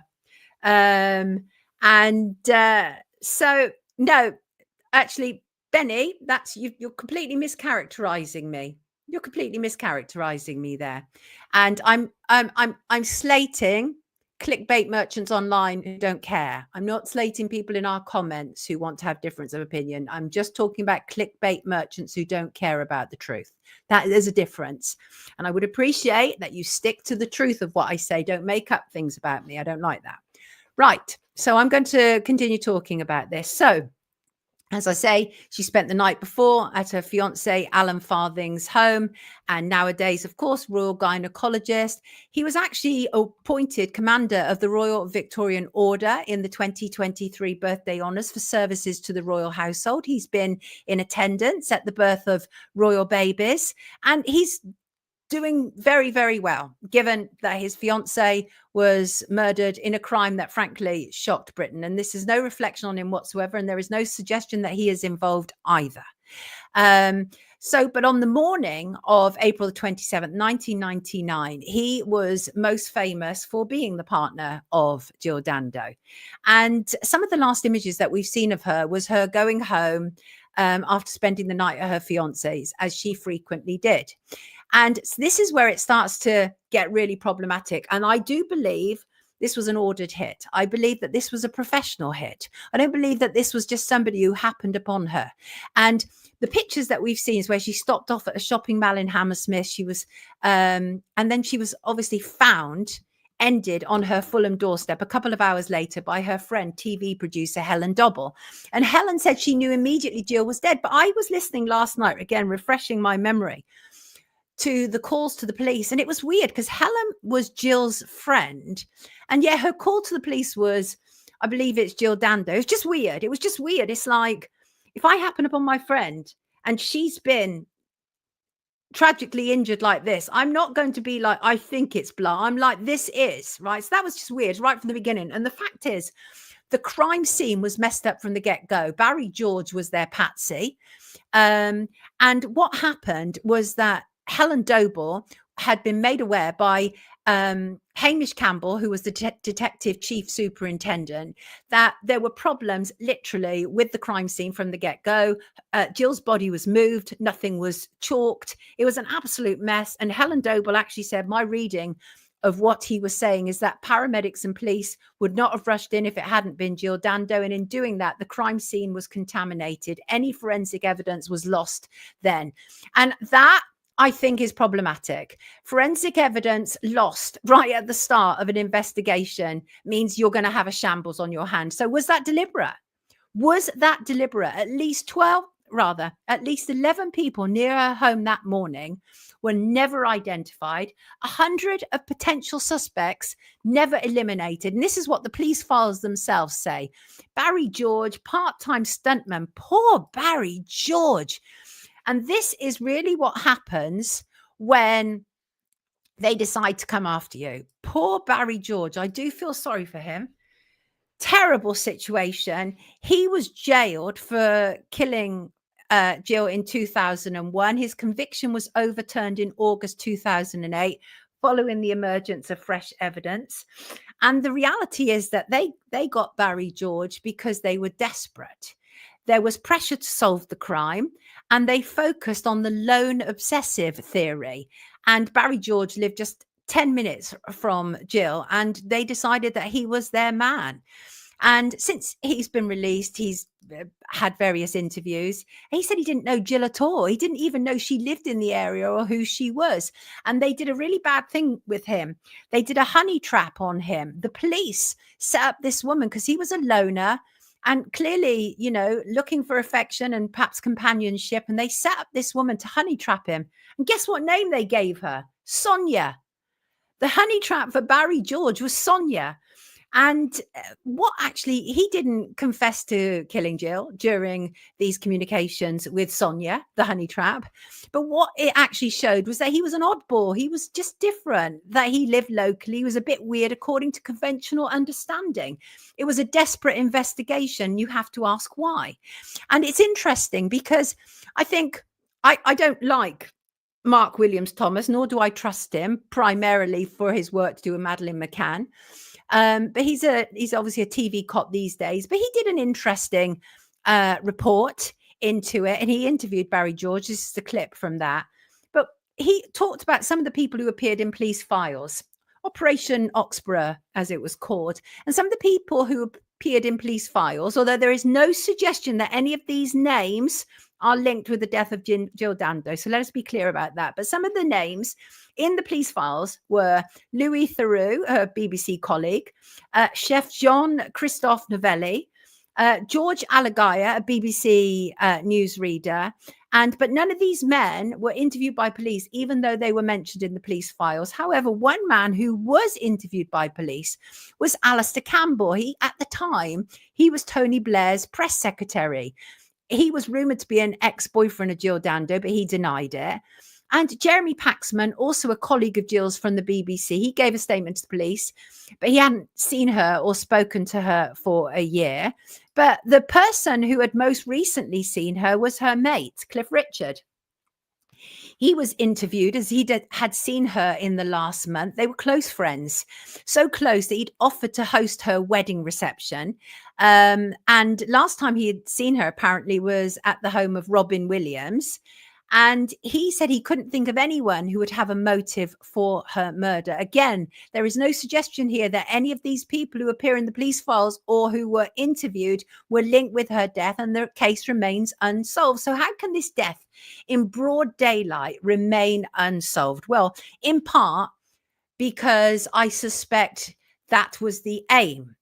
And I do consider the Serbian hitman to be a red herring, although many people don't. There are other theories that I want to work through.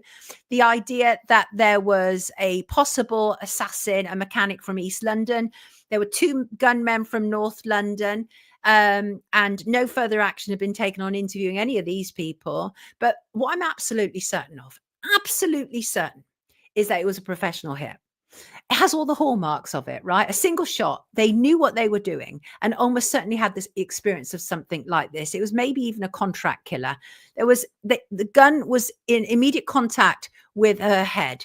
There was a gun casing left behind, which was said to have come from the Balkans, which lends weight to the theory that this was a Serbian hit. But that also could have been a deliberate piece of information sent to, take people off in all manner of different directions. The evidence suggests that planning went into this. She was not at her home a lot of the time. She spent it a lot with her fiance, okay, when she wasn't working. And so whoever it was knew she was going to be there. She literally got out of her car, walked up her gate. They came up behind her and took her out. They knew where she was going to be and when. They could not have just been hanging around on the off chance that she was there. This was planned. Whoever it was had intelligence of her movements because, as I say, she did not keep regular movements. And she was increasingly spending more and more time away from the Gowan Avenue house. Police were opposed to it being a contract killing, by the way. And there's also the IRA theory. Anybody heard the IRA theory? And that is Wayne Aird he was actually serving a life sentence in prison and was said to have confessed to being part of what he said was an establishment cover-up. He claimed the IRA was responsible for Jill's death. This is actually somebody who's confessed, but had not been brought to justice over the murder for fear that this might jeopardize the Northern Ireland peace process. Now, something like that makes sense to me because I know how politicians will play fast and loose with the truth in order to push through plans and laws and various other things, right? So that sounds interesting to me. And so Wayne Ed was somebody who had said to have confessed to it.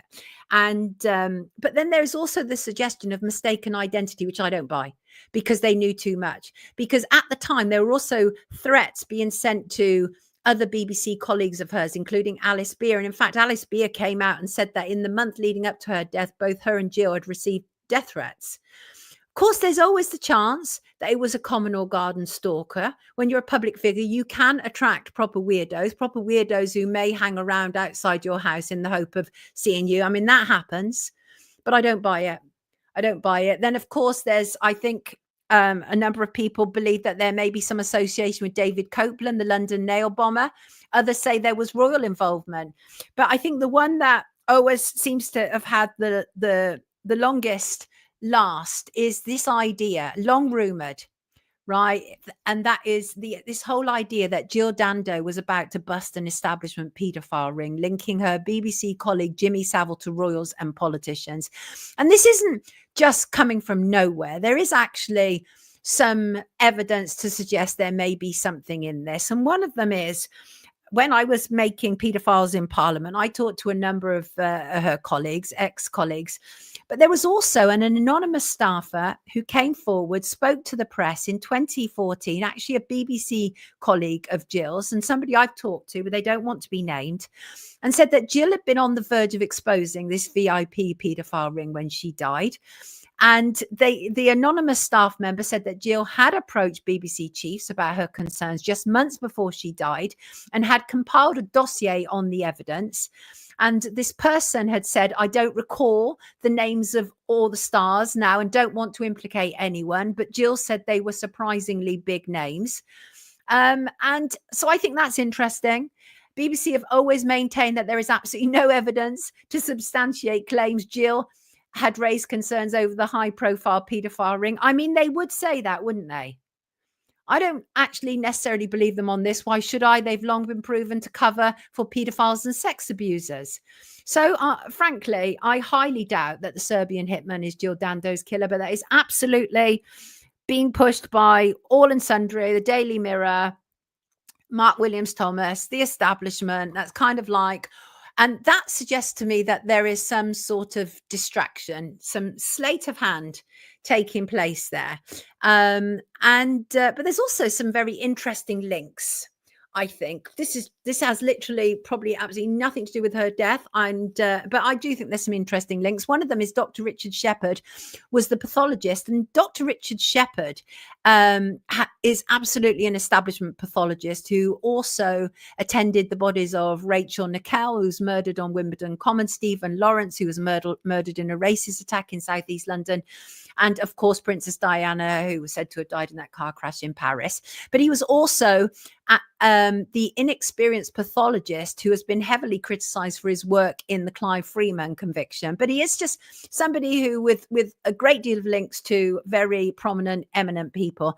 And then I think one of my own personal favorite links is to do with this man. If I can find him, where is it? Here he is. And this is actually Clarence Mitchell. And Clarence Mitchell was one of the first journalists to report from the scene on Jill Dando's death. You can see there it's then the evening when he's reporting for BBC News. He was an establishment journalist at the BBC. He then became Labour head of the media monitoring unit. And then, of course, most famously, he became well known as the spokesperson for the McCanns. Most recently, he's attempted to become a Conservative politician. If anybody saw my live report the other week, or indeed any of my documentaries, you'll see me doorstepping him on the way to attempting to become an elected politician, which he failed. So this is an unsolved crime. I would suggest it will remain unsolved because there appears to be no great desire for the police to solve it. It was messed up from the get-go, and I would suggest that was probably deliberate. But who knows? Who knows?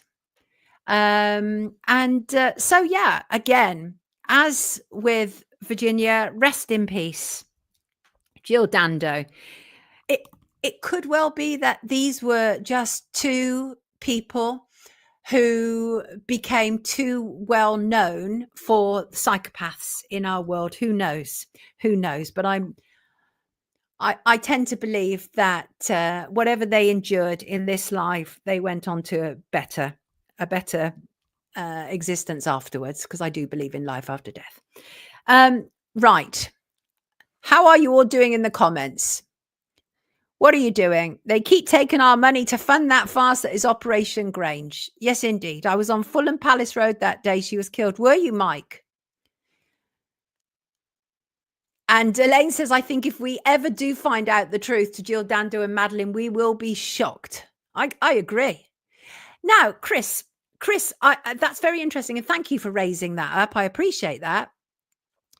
Chris said, didn't the BBC help Cliff get off his court case by making the search of his house illegal by filming inside while it was happening? Chris, that is absolutely one way to describe what took place, right? I've never known anything like it in 30 odd years of journalism, and a large chunk of that investigative journalism. I've never known anything like it, where the BBC send cameras to a house that is being busted of a celebrity who is not in the house, and it was all filmed. And my first thought when I saw that, this was a setup. This was a setup. And I just thought there was something very wrong with that. And of course, the BBC then ended up doing a significant payout to Cliff Richard. And I mean, it's fair to say that rumours have existed for a very long time regarding Cliff Richard. I would not be the first person to acknowledge that. And I'm sure many people in the comments know about the various rumours around Cliff Richard. And but yeah, so there you go. There you go. Right. And it's weird. What I'm going to show you is not funny, but it was part of a comedy show, but I wanted to show you it, right? And again, it actually links to the BBC. It's weird. It's weird stuff going on here today, right? Anyone remember the Channel 4 program Phone Jacker? Now, I was a big fan. The star of the show was Kayvan Novakish, a British actor and comedian. And he kind of co-created this comedy series, Phone Jacker, and then Face Jacker. And it was around 2010, 2012, and the earlier one, Phone Jacker, was 2006, 2008, and then Face Jacker came. So I was going through my files last week, and I came across this clip from a Phone Jacker where Kayvan is pretending to be a Nigerian banker, and he randomly rings people. Does anybody know this? Oh, yes, absolutely. Phone Jacker was absolutely brilliant. I loved it. I love Phone Jacker. I thought it was hilarious, and I thought that he was incredibly talented. But who spotted this, right? This is the kind of stuff I keep in my files, by the way, people.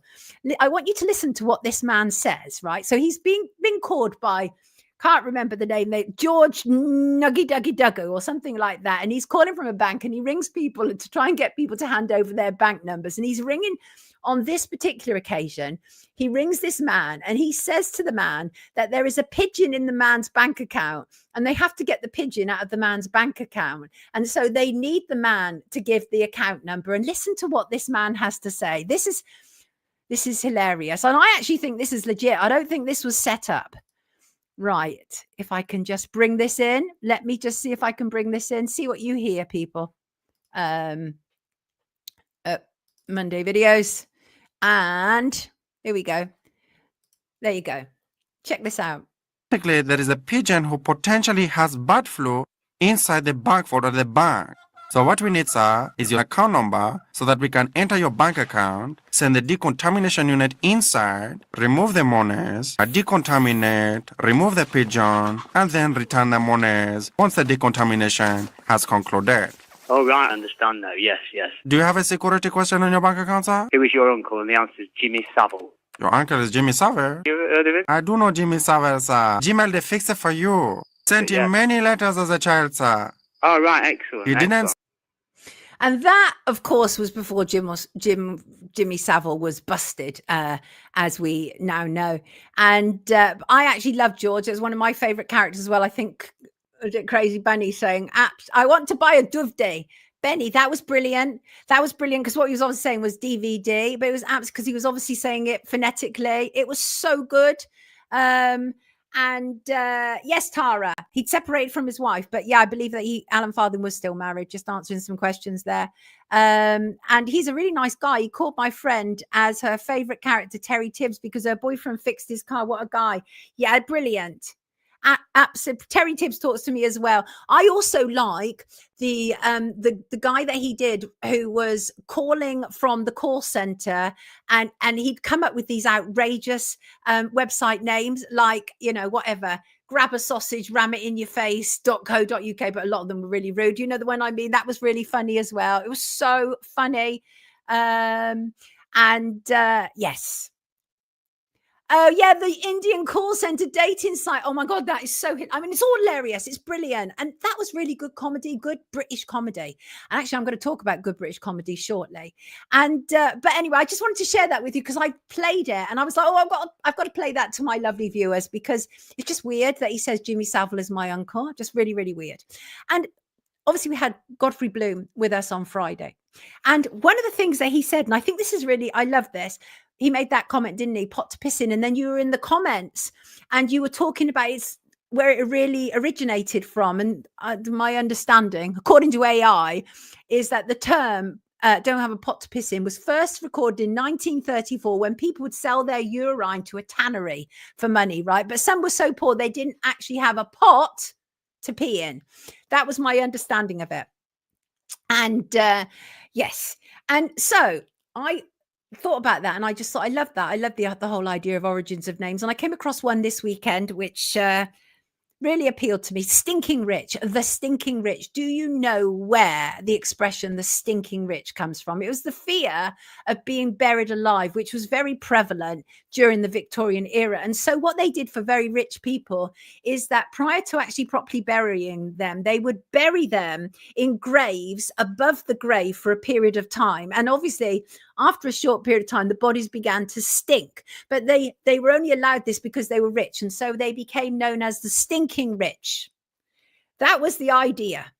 And Simon, you just mentioned Kenny Everett. I'm going to actually talk about a studio involving Kenny Everett in a minute. Weird stuff. Weird. Yeah, that's where it comes from. And so, listen, we're heading towards the out here because I want to talk about how I manifested my life. And just to say, you wonderful donators, thank you as ever. Thank you to Teresa. Thank you to Dan. Thank you to Marvin. And thank you to anybody who donates here or is a patron or buys me a coffee, whatever. All goes in the same pot for Wake Up. And I always send out a behind the scenes video to anybody who donates. As long as I have your email address, if you donated and you like a behind the scenes video, please contact me at soniapoulton@sky.com and I will send you one immediately. My behind the scenes this month is about living in Teddington. And I've talked about this. I live in Teddington, which is southwest London, Greater London, in the borough of Richmond upon Thames. It's often considered a very rich and very posh borough, and I am none of those things, obviously. But it is a place with a rich broadcasting history. It is a place with deep royal heritage, and even the war code breaker Alan Turing. Thank you, Fred. You are eternally generous.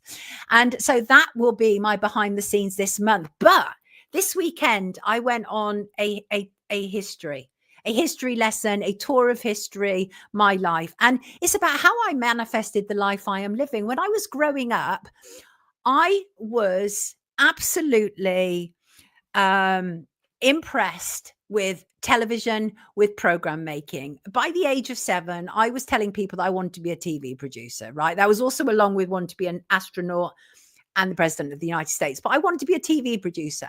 And I didn't even know what a TV producer was, but that was the description that I used, right? All I knew was that I loved programs. I was fascinated by them and the making of them. And I would watch them in, kind of like with the eye of somebody who wanted to make programs.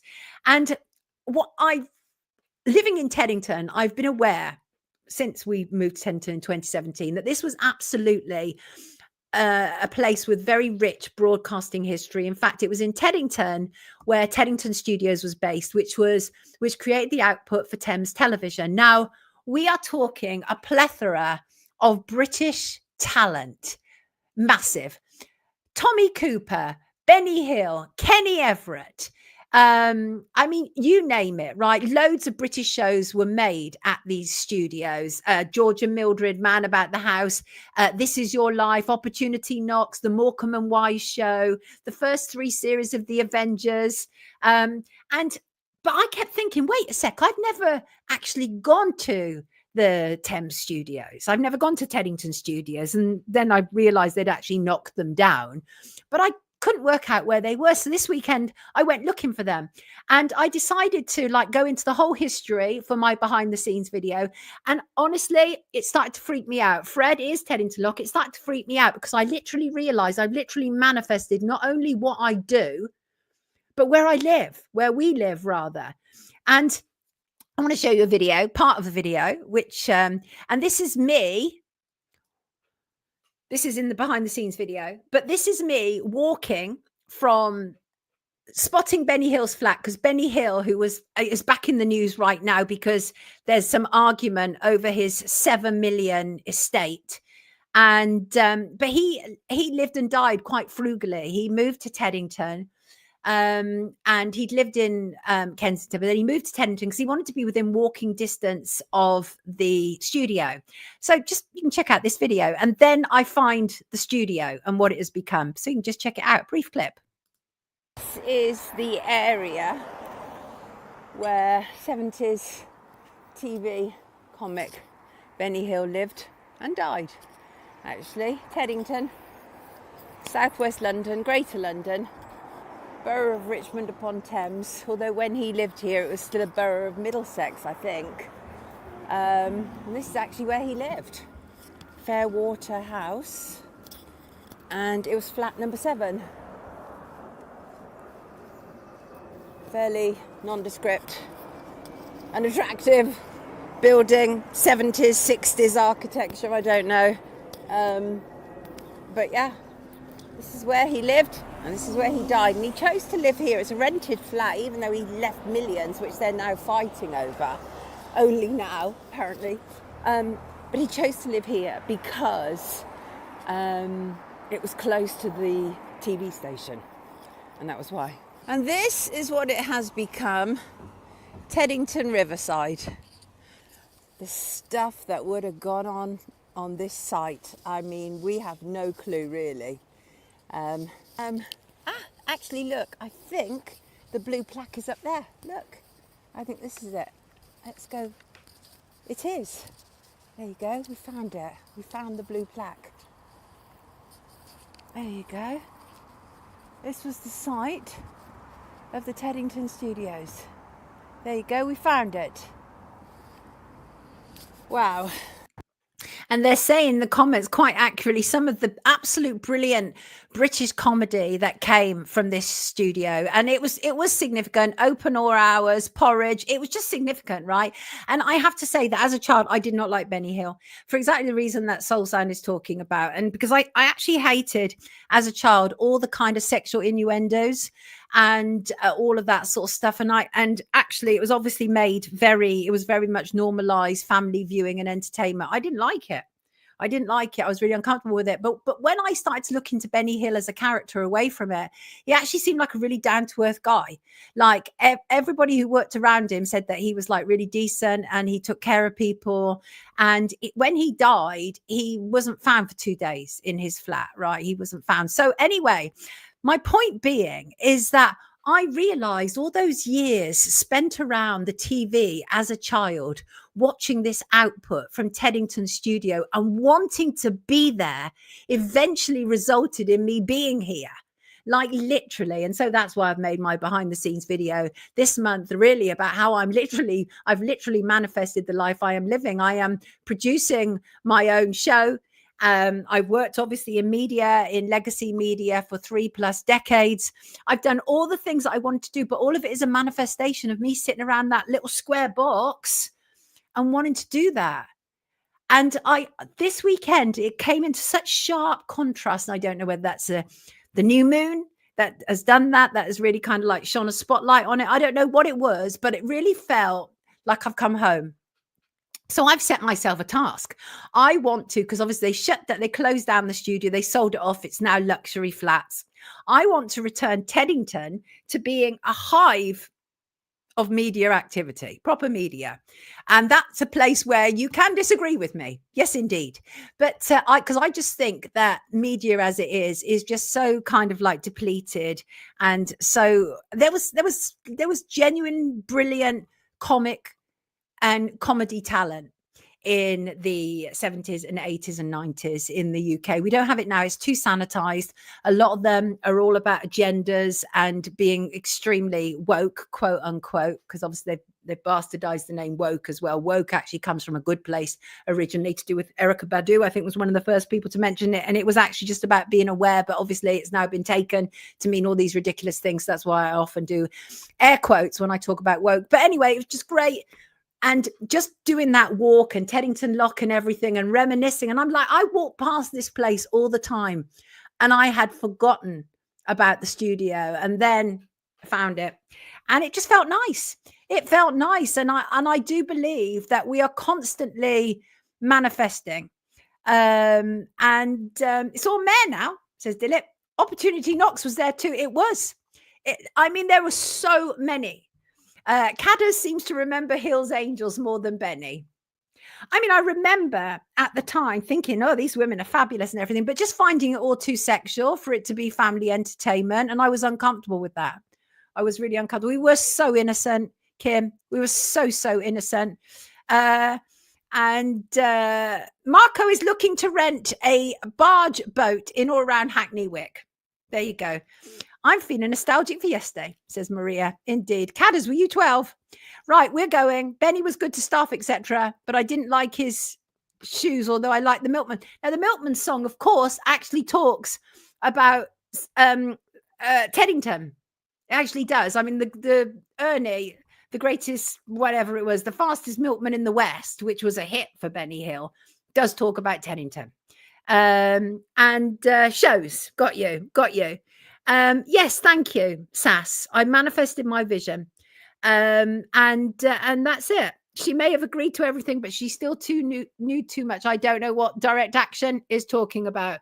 Oh, direct action, you're talking because you believe that Virginia has been taken out. And that is your right. That is absolutely your right. And you sound like somebody who genuinely, legitimately believes that. My grievance today has been with people who clickbait online and couldn't give a flying fig about Virginia or the truth or her children.